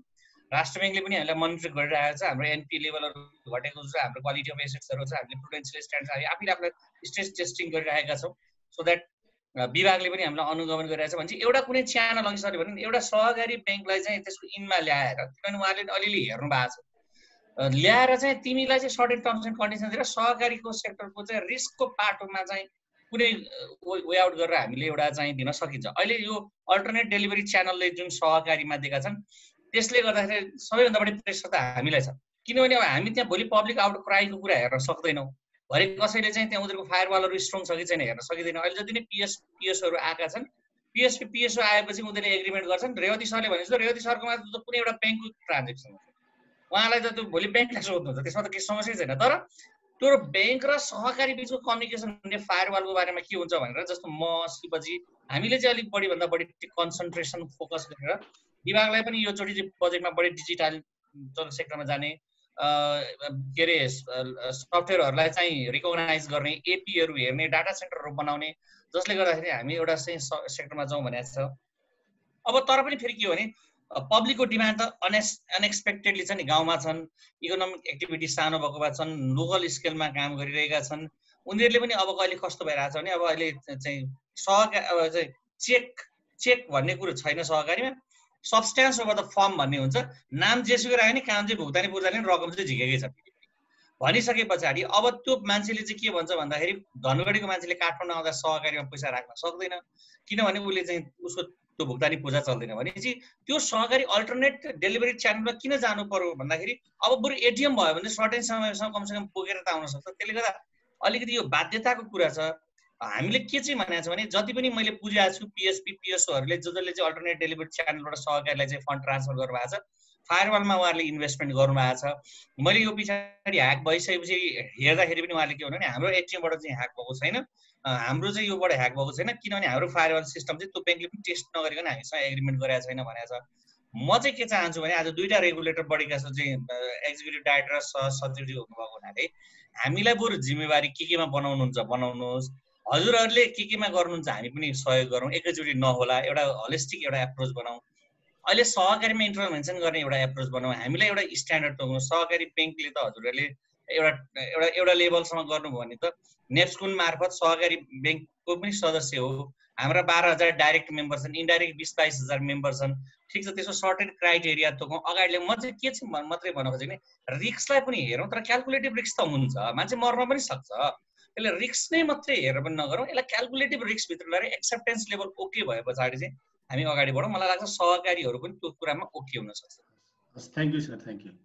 म निलेश सरसँग आउन चाहे। निलेश सर सुन्दै हुनुहुन्छ?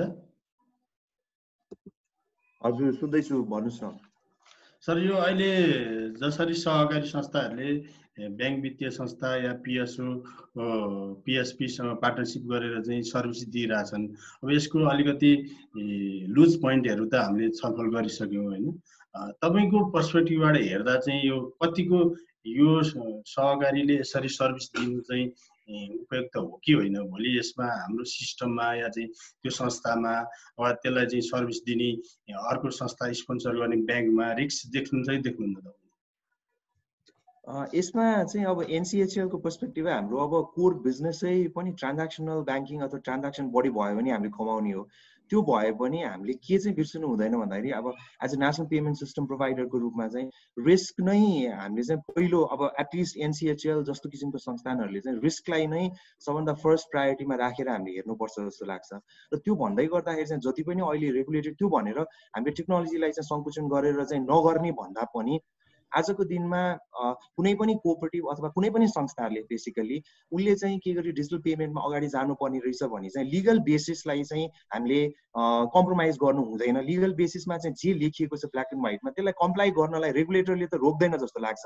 भनेको जस्तो अब विभागबाट जस्तो अहिले रिसेन्टली आएको 74 को हाम्रो कोअपरेटिभ एन्डमा पनि इलेक्ट्रोनिक पेमेन्ट चाहिँ गर्न पाउने भनेर लेखिएको छ कोअपरेटिभले भने उसले विभागबाट एप्रुभल लिनु पर्यो, विभागले रोक्दैन।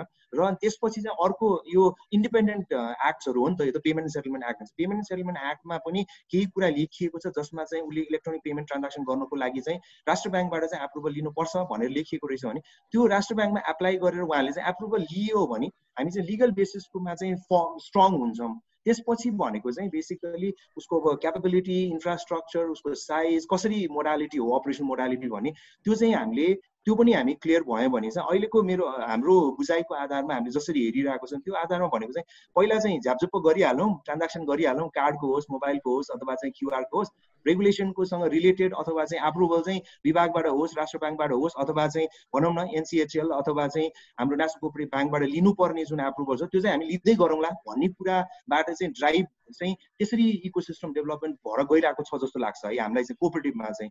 त्यो भन्नुको अर्थ चाहिँ हामी चाहिँ कस्तो स्टेटसमा पुग्न सक्छौँ भन्दाखेरि भोलि गएर भनौँ 6 महिना अथवा हामी वर्ष दिनमा चाहिँ भनौँ 200-400 वटा अथवा चाहिँ 500-1000 वटा चाहिँ कोअपरेटिभ्सहरू जसको अहिले झन्डै हाम्रो 2000देखि 2500 वटा त सिबिएसै भएको कोअपरेटिभ्सहरू छ भने 1000 वटा जति कोअपरेटिभ्सहरू चाहिँ यसरी आइसकेपछि चाहिँ भोलि रेगुलेटरले अथवा चाहिँ लिगल बेसिस चाहिँ हामी पछि चाहिँ इन्फोर्स गर्छौँ भन्यो भने पनि त्यो गर्न नसकिने अवस्था हुन जान्छ। चाहिँ यो सिस्टमिक रिस्कमा पनि इम्प्याक्ट हुन सक्ने भएको कारणले गर्दाखेरि हाम्रो पर्सपेक्टिभबाट पनि रेगुलेटरी प्रोभिजन्सहरू जे जति छ विभाग होस्, राष्ट्र ब्याङ्क होस्, अरू सेमी रेगुलेटरी बडीहरूको पनि त्यो चाहिँ एक किसिमको कन्फिडेन्स र रेगुलेसन लिएर मात्रै हामी चाहिँ इलेक्ट्रोनिक उसमा चाहिँ गयौँ भने चाहिँ कन्ट्रोल्ड हुन्छ, पब्लिक आउटक्राई नहुन सक्छ अथवा चाहिँ के कस्तो किसिमको चाहिँ हामीले रिस्क अथवा कम्प्लायन्सेसहरू मेन्टेन गर्नुपर्ने भने त्यो एक लेभलको गाइडेन्स पनि आउने भएको कारणले गर्दा हामीले चाहिँ त्यसरी जानुपर्छ जस्तो लाग्छ। तर त्यो भन्दै गर्दाखेरि हाम्रो अब रियालिटी भनेको चाहिँ जस्तो भनौँ न कोअपरेटिभ्सहरूको केसमा पनि हामीले आजको दिनमा चाहिँ 2500 वटा कोअपरेटिभ्समा चाहिँ सिबिएस छ भने पनि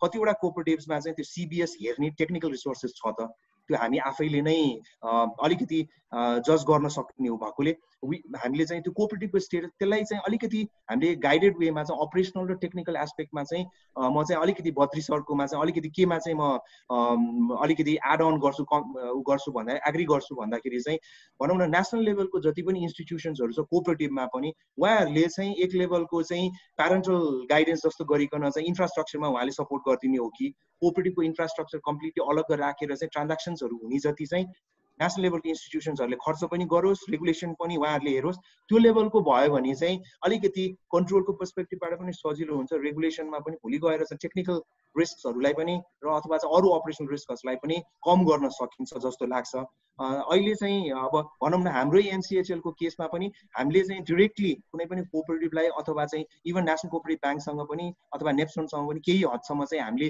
कसरी जोड्न सकिन्छ अथवा रेगुलेसनलाई चाहिँ अहिले भएको रेगुलेटरी बेसिसमा चाहिँ हामीले अगाडि जान सकिन्छ भनेर डिस्कसन्सहरू धेरैचोटि पनि भइसकेको छ तर डिरेक्टली कोअपरेटिभ्सहरूलाई हामी पिएसओको रूपमा चाहिँ हामी लाइसेन्स प्राप्त संस्था भए तापनि हामीले डिरेक्टली एक्सेस चाहिँ अहिलेसम्म दिएको छैन अब यही अपरेसनल मोडलको नन क्ल्यारिटीको कारणले गर्दै तर के हुन सक्छ भन्दाखेरि हाम्रो सदस्य जति पनि अब टेक्निकल मेम्बर अथवा चाहिँ हाम्रो पिएसपी पिएसओज पनि छ ब्याङ्कहरू चाहिँ डाइरेक्ट मेम्बरको रूपमा छ भने उहाँहरूमा चाहिँ राइड गरेर चाहिँ ट्रान्ज्याक्सन्सहरू चाहिँ त्यो हाम्रो केसमा चाहिँ ब्याङ्कको ट्रान्ज्याक्सन जस्तो गरिकन चाहिँ आएको पनि हुनसक्छ है भनेपछि त्यो चाहिँ अलिकति भोलि गएर चाहिँ तलमाथि हुन सक्ने अवस्थालाई चाहिँ हामीले यो के भन्छ कम्प्लायन्स पर्सपेक्टिभबाट र कस्टमरको पैसा चल्ने भएको कारणले गर्दाखेरि हामीले त्यो रिस्क एस्पेक्टलाई चाहिँ अलिकति हामीले राम्रो ढङ्गबाट हेरेर चाहिँ यसलाई अगाडि लिएर जानुपर्छ जस्तो लाग्छ रादर देन यसलाई ओपन अप छोडिदिएको केसमा चाहिँ अलिकति अप्ठ्यारो पनि हुन सक्छ जस्तो लाग्छ मलाई चाहिँ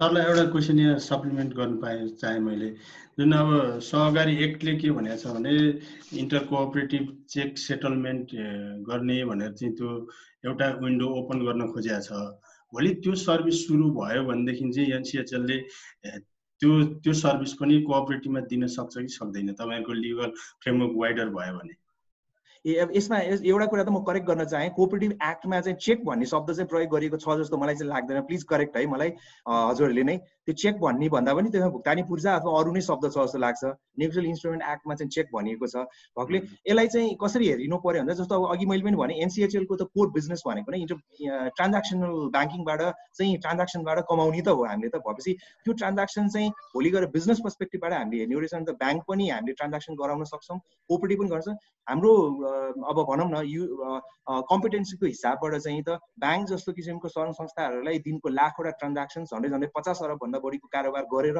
सञ्चालनमा बसिरहेको संस्थाले कोअपरेटिभको पनि हामीले चाहिँ कारोबारमा चाहिँ केही हदसम्म चाहिँ इन्फ्रास्ट्रक्चर त्यस्तै किसिमको इन्फ्रास्ट्रक्चर सेटअप गराउन अपर्च्युनिटी पाएको अवस्थामा हामीले नगर्ने भन्ने भएन तर त्यसको लिगल बेसिस चाहिँ फर्म हुनु पर्यो तर एउटा मेरो सजेसन्स भनौँ कि अब यसलाई चाहिँ भनौँ न फेज्ड वाइज अथवा इम्प्लिमेन्टेसन वाइज अथवा इन्टर रेगुलेटरी चाहिँ यो जुन को कुरालाई पनि अलिकति गर्नको लागि हामीले के चाहिँ हेर्नु पर्यो भन्दाखेरि आजको दिनमा चाहिँ डिजिटल पेमेन्ट्स भनेर चाहिँ हामीले सिधाका सिधा नै हामीले के हेरिरहेछौँ भन्दाखेरि cooperative to bank bank to bank अथवा चाहिँ ब्याङ्कले जस्तै गरिकन गरिने कोअपरेटिभ यो के भन्छ ट्रान्ज्याक्सन्सहरूको भन्दा पनि आजको हाम्रो प्राइमरी रियालिटी भनेको चाहिँ जस्तो भनौँ न डिफिकल्टीको हिसाबबाट पनि हामीले हेऱ्यौँ भने त्यो एक्टको जुन कोअपरेटिभ एक्टको चाहिँ अलिकति मनसायको हिसाबबाट पनि हजुरले हेर्नु भने इन्टर कोअपरेटिभ ट्रान्ज्याक्सन्स भन्छ यसले कोअपरेटिभ टु ब्याङ्क भनिएको छैन अहिले पनि अलिकति हामीले चाहिँ प्रिसाइजली हामीले हेऱ्यौँ भने भएकोले हामीले के चाहिँ गर्नु पर्यो भन्दाखेरि सबभन्दा पहिला चाहिँ हाम्रो डिजिटाइजेसनको अथवा अटोमेसनको पर्सपेक्टिभबाट चाहिँ कोअपरेटिभ बिचमा चाहिँ कारोबार कसरी गराउने त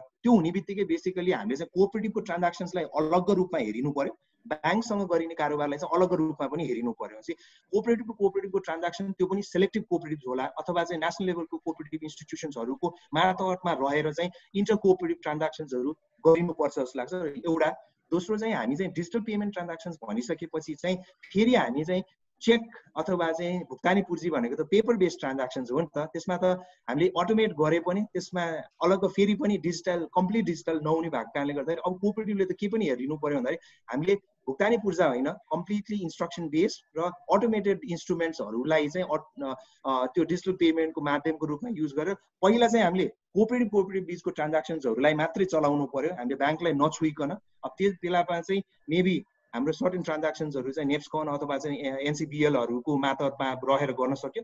अब त्यो लेभलको कन्फिडेन्स बिल्डअप भइसकेपछि अथवा इफिसियन्सिजहरू आइसकेपछि इन्फ्रास्ट्रक्चर्सहरू बिल्डअप भयो भने चाहिँ हामीले चाहिँ ब्याङ्क टु इन्टर कोअपरेटिभ अथवा कोअपरेटिभ इन्टर त्यो ब्याङ्कसँगको रिलेटेड ट्रान्ज्याक्सन्सहरूलाई चाहिँ हामीले अब कसरी गर्न सकिन्छ, कुनै एउटा ब्याङ्कलाई समाएर हो कि कसरी गर्न सकिन्छ भने त्यसरी चाहिँ हामीले अगाडि लिएर गयौँ भने चाहिँ यो अलिकति अगाडि लिएर जान सकिन्छ जस्तो लाग्छ। अदरवाइज हामी चाहिँ सबैलाई मिक्सअप गरेर यो हरेक ट्रान्ज्याक्सन चाहिँ ब्याङ्कसँगको नै डिजिटल पेमेन्ट ट्रान्ज्याक्सनसँग चाहिँ रिलेट गर्न थाल्यौँ भने चाहिँ अगाडि जान पनि हामीलाई चाहिँ अलिकति अप्ठ्यारो पनि हुन सक्छ जस्तो लाग्छ। Thank you sir. म रजिस्ट्रारज्यूका जान चाहे एउटा अन्तिम क्वेसन, त्यसपछि केही साथीहरूको क्वेसन छ भने एक दुईवटा क्वेसन लिउँ होला, नत्र हामी अन्तिममा आइसक्यौँ होला। खिला सर, टोकरा सर सुन्दै हुनुहुन्छ? सर म सुन्दैछु सर। अब अहिलेसम्मको हाम्रो छलफलले अहिले हामीले गरे प्र्याक्टिस पनि त्यसको लिगल ब्याकअप पनि देखिएन। अर्को अब तपाईँले डिजिटल ट्रान्जेक्सनको प्रमोसन गर्छु कोअपरेटिभलाई भन्दै गर्दाखेरि डिजिटल ट्रान्जेक्सन एक्ट जुन राष्ट्र ब्याङ्कले त्यसको रेगुलेट गर्दै आएछ त्यो एक्टले चाहिँ कोअपरेटिभलाई चिन्दैन। अब यो अवस्थामा सरको रोल के हुन्छ? हो, यो छलफलको एउटा महत्त्वपूर्ण उपलब्धि उपयोगिता के रह्यो भने यसमा केही कानुनी जटिलताहरू छन्, केही अस्पष्टताहरू छन्, चाहे त्यो भुक्तानी फर्स्यौट ऐनबाट होस् या सहकारी ऐनबाट होस् या एनआरबी एक्टबाट होस्। यो भएको दुविधालाई अब हामीले अलिक क्लियर गर्दै अबको निड भनेको डिजिटाइज गर्नु नै हो। अब कोअपरेटिभ सेक्टरलाई डिजिटाइज गर्नु हो भनिसकेपछि अब हामीले के कुरालाई अगाडि बढाउनु जरुरी हुन्छ भने विशेष त डिजिटाइज गर्ने भइसकेपछि भएका दुविधाहरूलाई हटाउन सकिन्छ। अहिलेसम्म हामी छलफल गर्ने सबै कर्मचारी सरहको मानिसहरू छौँ जसले राज्यको विधायिकी अधिकार प्राप्त निकायले बनाएको कानुनमा रहेर हामीले त्यसलाई इम्प्लिमेन्ट मात्रै गर्छौँ। हामी कानुन परिवर्तन गर्ने हैसियत राख्दैनौँ। तर त्यो कानुन परिवर्तन गर्ने निकायका लागि, सहजीकरण गर्ने निकायका लागि हामीले निड चाहिँ यो हो है, अहिलेको टाइमको निड भनेर कन्भिन्स गर्न सक्छौँ। विशेष त अहिले यी धेरै जटिलताहरू भएको कुराहरूलाई कार्यविधिहरूले पुग्छ भने सहकारी विभागहरू विशेष त कार्यविधिहरू अलि एग्रेसिभली बनाएर अगाडि बढेको छ। हामीले झन्डै यो आर्थिक वर्षमा 10 वटा जति कार्यविधिहरू निर्माण गरिसकेका छौँ। आगामी आर्थिक वर्षका लागि हामी त्यस्तै अलि टार्गेट लिएर अगाडि बढेका छौँ। कार्यविधिले क्लियर गर्छ भने हामी कार्यविधि छिटोभन्दा छिटो तयार गर्छौँ। विशेष त कानुन ऐनबाटै जटिलताहरू छन् भने त्यसका लागि सहजीकरण गर्न, त्यसका लागि गाँठो फुकाउन हामी मन्त्रालय र सरकारवाला निकायसँग समन्वय गर्ने गरी अगाडि बढ्छौँ। त्यसैले हामी फाइनल्ली करिब करिब मलाई लाग्छ सेसनको अन्तिमतिर छौँ होला। म के अनुरोध गर्न चाहन्छु भने हाम्रो यो छलफलले केही साथीहरूलाई जसले इनबक्समा मेसेजहरू छोड्नु भएको छ उहाँहरू कतिपयलाई कन्फ्युजन भएको छ।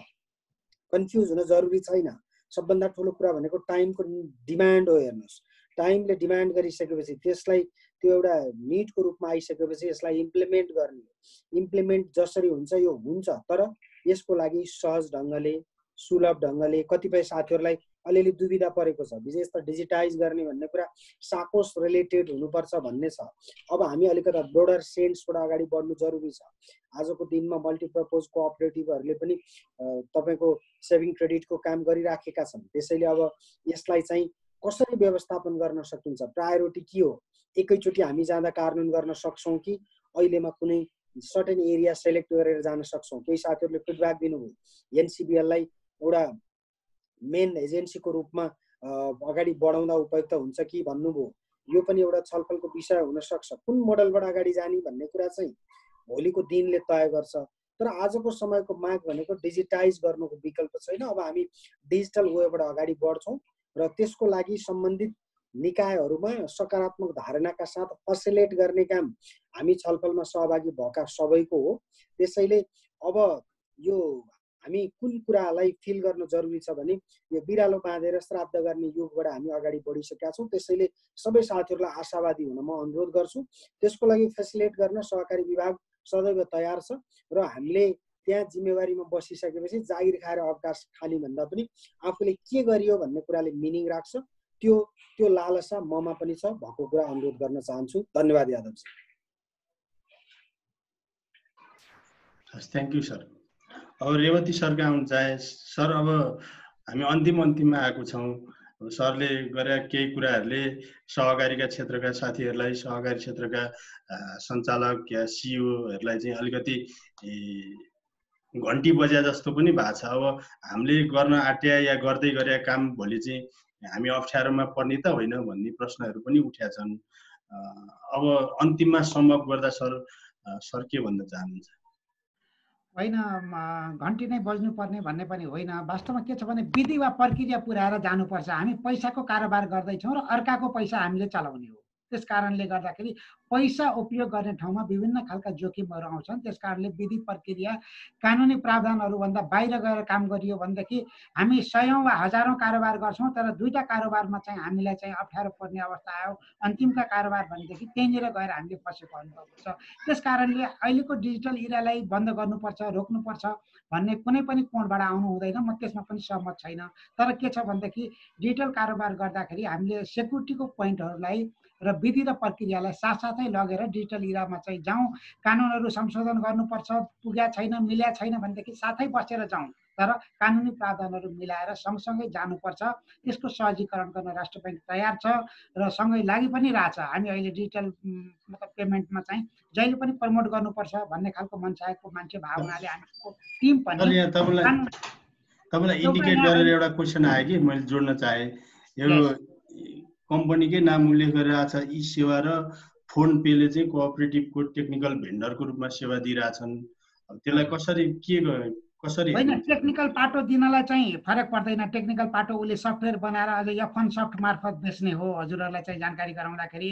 तर के छ भनेदेखि कोअपरेटिभसँग चाहिँ सम्झौता गरेर कारोबार गर्ने क्रममा चाहिँ तिमीहरूले अथवा मतलब ई सेवा वा चाहिँ फोन पेहरूले चाहिँ सम्झौता गर्ने बेलामा राष्ट्र ब्याङ्कबाट तिमीहरूलाई यो हामीसँग कारोबार गर्नको लागि तपाईँहरूले अनुमति लिनुभएको छ कि छैन भनेर एकचोटि क्वेसन रेज गरिदिनको लागि मात्रै म अनुरोध गर्छु। छ भन्यो भनेदेखि फाइन लिनुहोस्, कस्तो खालको अनुमति छ भनेर एकचोटि हेर्नुहोस्। होइन भनेदेखि उहाँहरूलाई भन्नुहोस्, उहाँहरू आवश्यक पर्यो भनेदेखि राष्ट्र ब्याङ्कसँग बसेर त्यो खालको एप्रुभल अगाडि बढाएर वा कसरी जाने भनेर छलफल गरेर हामी अगाडि बढ्छौँ र हामी सेफ्टी पनि हुन्छौँ, कारोबार पनि अगाडि बढ्छौँ। सँगसँगै जानुपर्छ, कानुन र प्रविधि सँगै जानुपर्छ, जोखिम र चाहिँ विकास सँगसँगै जानुपर्छ भन्ने मेरो सोच हो। अहिले पिएसपीहरूले चाहिँ आफू अर्को थर्ड पार्टीलाई सेवा दिने त्यो फेसिलिटी चाहिँ छैन है सर अहिलेको लिगल? होइन, आफूले क्लाइन्ट बनाउने हो। पिएसपी भनेको क्लाइन्ट बनाएर क्लाइन्टलाई डाइरेक्ट सेवा बनाउने हो। बिचमा अरू चाहिँ मिडिएटर राखेर काम गर्ने होइन के उनीहरूको काम। त्यस कारणले गर्दाखेरि डाइरेक्ट अल्टिमेट डिल हो त फाइनल पार्टी भनौँ न, जो चाहिँ कस्टमर हो, कस्टमरसँग डिल गर्ने हो के पिएसपी भनेको। त्यसको मर्चेन्टहरू बनाउने काम अरूले गर्छ, फाइनल चाहिँ सर्भिस डेलिभर गर्ने पार्टीसँग अल्टिमेट युजरसँग डिल गर्ने काम चाहिँ पिएसपी हो। Thank you sir. अब केही साथी सहभागी साथीहरूको क्वेसन छ भने एक दुईटा क्वेसन लाइभै ल्याउँ कि? सरले के भन्न खोज्दै हुनुहुन्छ सर? एकछिन उहाँको दुईटा पोइन्ट लिने हो कि? हुन्छ शिवजी सर। मैले केही कुरा राख्न खोजेँ। रेवती सरलाई धेरै धेरै धन्यवाद। उहाँले सजग पनि गराउनु भएको छ र सहजीकरण पनि गर्नुभएको छ र अहिलेसम्म जे उपलब्धिहरू भयो सहकारी क्षेत्रमा त्यो सबै सदस्यको माग अनुसार गरेका हुन्। बजारमा धेरै प्रतिस्पर्धा छ, ब्याङ्कलाई कम्पेयर गर्छन् र त्यस्तै सेवाहरू माग्छन्। उहाँहरूले सदस्यहरूलाई दिने सेवामा अलिकति सजगता ल्याउनु भएको छ। अब यहाँ सजग हुनुपर्ने कहाँनिर हो भने लेभल अफ डिजिटाइजेसन भन्ने पनि हेर्नुपर्छ। कुन लेभलको डिजिटाइजेसन गरेको? अहिले जुन चर्चा चलिरहेको डिजिटाइजेसन भनेको माथिल्लो लेभलको डिजिटाइजेसन हो। त्यो चाहिँ अत्यन्त रिस्कमा हुन्छ र त्यसको लागि एनसिबिएल सहकारी ब्याङ्क र नेप्सकोलले प्रिपरेटरी काम गर्न सक्छ। र एउटा लेभल चाहिँ एसएमएस ब्याङ्किङ र मोबाइल ब्याङ्किङ लेभलसम्मको डिजिटाइजेसनले त्यति धेरै रिस्क रहँदैन, किनभने त्यो सहकारी भित्रका सदस्यहरूको कारोबार जुन युटिलिटी पेमेन्ट मार्फत गर्छन् आफ्नो खातामा रहेको पैसा ब्याङ्कसँग टच नभइकन हुने कुरालाई केही समस्या भएन। अब समस्या रह्यो नेसनल पेमेन्ट नेटवर्कमा जोडिने र सदस्यभन्दा बाहिरको व्यक्तिले सदस्यमा रहेको पैसामा अथवा सदस्यको खातामा रहेको पैसामा एक्सेस हुने र पेमेन्ट हुने कुरामा चाहिँ यो चाहिँ रिस्कको जोन हो त यसलाई कसरी सेटल गर्न सकिन्छ भन्ने कुरा हो। यहाँनिर सम्भावना कहाँनिर रहन्छ भने सहकारी विभाग र नेपाल राष्ट्र ब्याङ्कले एउटा केमा समन्वय गर्न पर्यो। सर्वप्रथम सहकारी ब्याङ्कले फाइनान्सियल र नन फाइनान्सियल कोअपरेटिभ भनेर क्याटेगोराइज गर्नको लागि क्लबिङ गर्नु पर्यो। जब वित्तीय सहकारीहरू आफ्नो आइडेन्टिटी पाउँछन् उनीहरू वित्तीय कारोबार गर्नको लागि उनीहरू कानुनत उनीहरूको काम नै वित्तीय सहकारी मात्रै हो भन्नेमा उनीहरू फिल्टर भएर आइसकेपछि चाहिँ यो सम्भावना रहन्छ। र त्यसमा चाहिँ अब नेसनल पेमेन्टको नेटवर्कमा कसरी छिर्ने त भन्नेमा चाहिँ सहकारी विभाग र राष्ट्र ब्याङ्कले सर्टेन मापदण्डहरू तोकिदिनुपर्छ। कस्तो खालको कोर ब्याङ्किङ सिस्टम प्रयोग गरेको, कस्तो किसिमको गभर्नेन्स रहेको, कस्तो खालको रिपोर्टिङ मेकानिजम रहेको भन्ने कुरा चाहिँ एउटा मापदण्ड निर्धारण गरिदियो भने अब सहकारी वित्तीय सहकारी संस्थाहरूलाई नेसनल पेमेन्टमा एक्सेस दिनुपर्छ। र त्यो नेसनल पेमेन्ट चाहिँ कसले ह्यान्डल गर्ने अथवा कसले फेसिलिटेट गर्ने त्यो कुरा चाहिँ हामी नेस्कुन र सहकारी ब्याङ्कले त्यसमा सहजीकरण गर्न सक्छौँ। हामी प्रिपरेटरी स्टेजमा छौँ। पहिलो कुरा सम्भावना सहकारीको क्याटेगोराइज गर्ने कुरामा छ। सहकारी विभागको रजिस्ट्रारले सुनिराख्नु भएको छ। वित्तीय सहकारी र गैर वित्तीय सहकारीले जो वित्तीय कारोबार मात्र गर्छन् त्यसमा चाहिँ फिल्टर गर्न सकियो भनेदेखि प्रविधिमा जानलाई र ब्याङ्किङ नेटवर्कले जे युज गरेको छ ती पछिल्लो प्रविधिहरू एडप्ट गर्न सहज हुन्छ। र मापदण्ड तोकिदिनु पर्यो कस्ता कस्ता वित्तीय सहकारीहरू कस्तो मापदण्ड पुरा गरेका सहकारी संस्थाहरूले एटिएम, पिओएस, क्युआर कोडदेखि लिएर अहिले पछिल्लो प्रविधिहरू प्रयोग गर्न सक्छन्। त्यसरी खोल्नुपर्छ। नत्र सहकारीका म्यानेजरहरू यो अनलाइनमा हुनुहुन्छ उहाँहरूलाई कन्फ्युजन क्रिएट हुन्छ। हामीले गरेका कुराहरू त अब त यो चाहिँ तहस नहस हुने अथवा यो चाहिँ रिलायबल नहुने, यो चाहिँ हामीले फेरि रोलब्याक गर्नुपर्ने स्थिति भनेर उहाँहरू डराउन सक्नुहुन्छ। अहिले जे सहकारी संस्थाका म्यानेजरहरूले गर्नुभएको छ सदस्यको मागलाई ध्यानमा राखेर गर्नुभएको छ यसलाई लिगलाइज गर्ने कुरा चाहिँ सहकारी विभाग, केन्द्रीय सङ्घ, सहकारी ब्याङ्क र राष्ट्र ब्याङ्कले यसको सोल्युसन निकालिदिनुपर्छ। यसलाई सम्भावनाको रूपमा लिएर जानुपर्छ। यसलाई चुनौतीको रूपमा लिएर जानु हुँदैन। सबैतिर जोखिमको तवरले हेर्न हुँदैन। सदस्यको मागलाई सहकारी संस्थाले कसरी सम्बोधन गर्न सकिन्छ र कुन अडचन पुर्याउन सक्यो भने उसलाई जान सकिन्छ भन्ने लेभलमा जानुपर्छ। धन्यवाद सर। अब केही अरू सहभागी साथीको छ भनेदेखि एक दुईटा लाइभ क्वेसन लिउँ कि खिला सर? सहभागी 66 जना हामीसँग सहभागी हुनुहुन्छ। कसैको केही छ भने छोटोमा यहाँ अहिलेसम्म नउठेका विषयलाई इङ्गित गर्दै राखिदिन अनुरोध गरौँ न।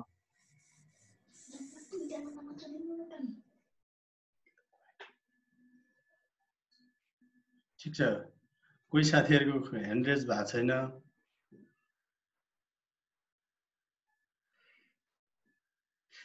सबै जिज्ञासाहरू समाधान भए जस्तो छ।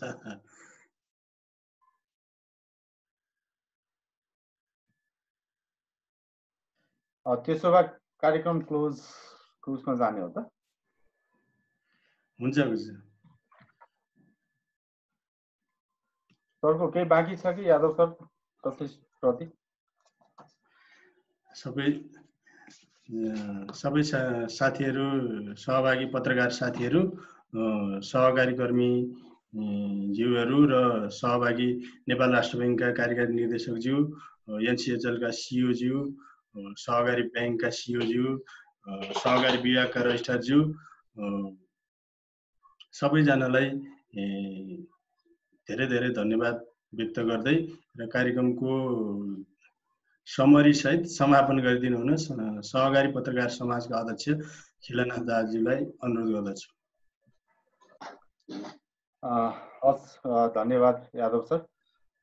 आजको हाम्रो यो नेपाल सहकारी पत्रकार समाजको 5औं श्रृङ्खला अन्तर्गत हामीले सहकारीमा प्रविधिको प्रयोगको विषयमा छलफल गर्यौं र सहभागीको वक्ताको रूपमा नेपाल राष्ट्र ब्याङ्कका कार्यकारी निर्देशक रेवती प्रसाद नेपाल सर, त्यसैगरी एनसिएचएल का हाम्रो निलेश मानसिंह प्रधानज्यू, सहकारी विभागका रजिस्ट्रारज्यू अनि राष्ट्रिय सहकारी ब्याङ्कका सिओज्यू र हामीले नेस्कुनका सिओज्यूलाई वक्ताको रूपमा यहाँ राखेका थियौँ। आइदिनुभयो, समय उपलब्ध गराइदिनु भयो। यहाँहरूप्रति हामी आभार व्यक्त गर्दछौँ र जति पनि सहभागी व्यक्तित्वहरू हुनुहुन्छ उहाँहरूले इम्पोर्टेन्ट विषय राख्नुभएको छ, त्यसको जिज्ञासाको जवाफ पनि पाइसक्नु भयो होला भन्ने हामी अपेक्षा गर्दछौँ। र बाँकी रहेका कुराहरूलाई यहाँहरूले फेरि सम्बन्धित व्यक्तित्वहरूसँग फेरि व्यक्तिगत रूपमा पनि आफ्नो विचारहरू राखेर सम्बन्धित निकायमा उहाँहरूले पुर्याउनु हुनेछ र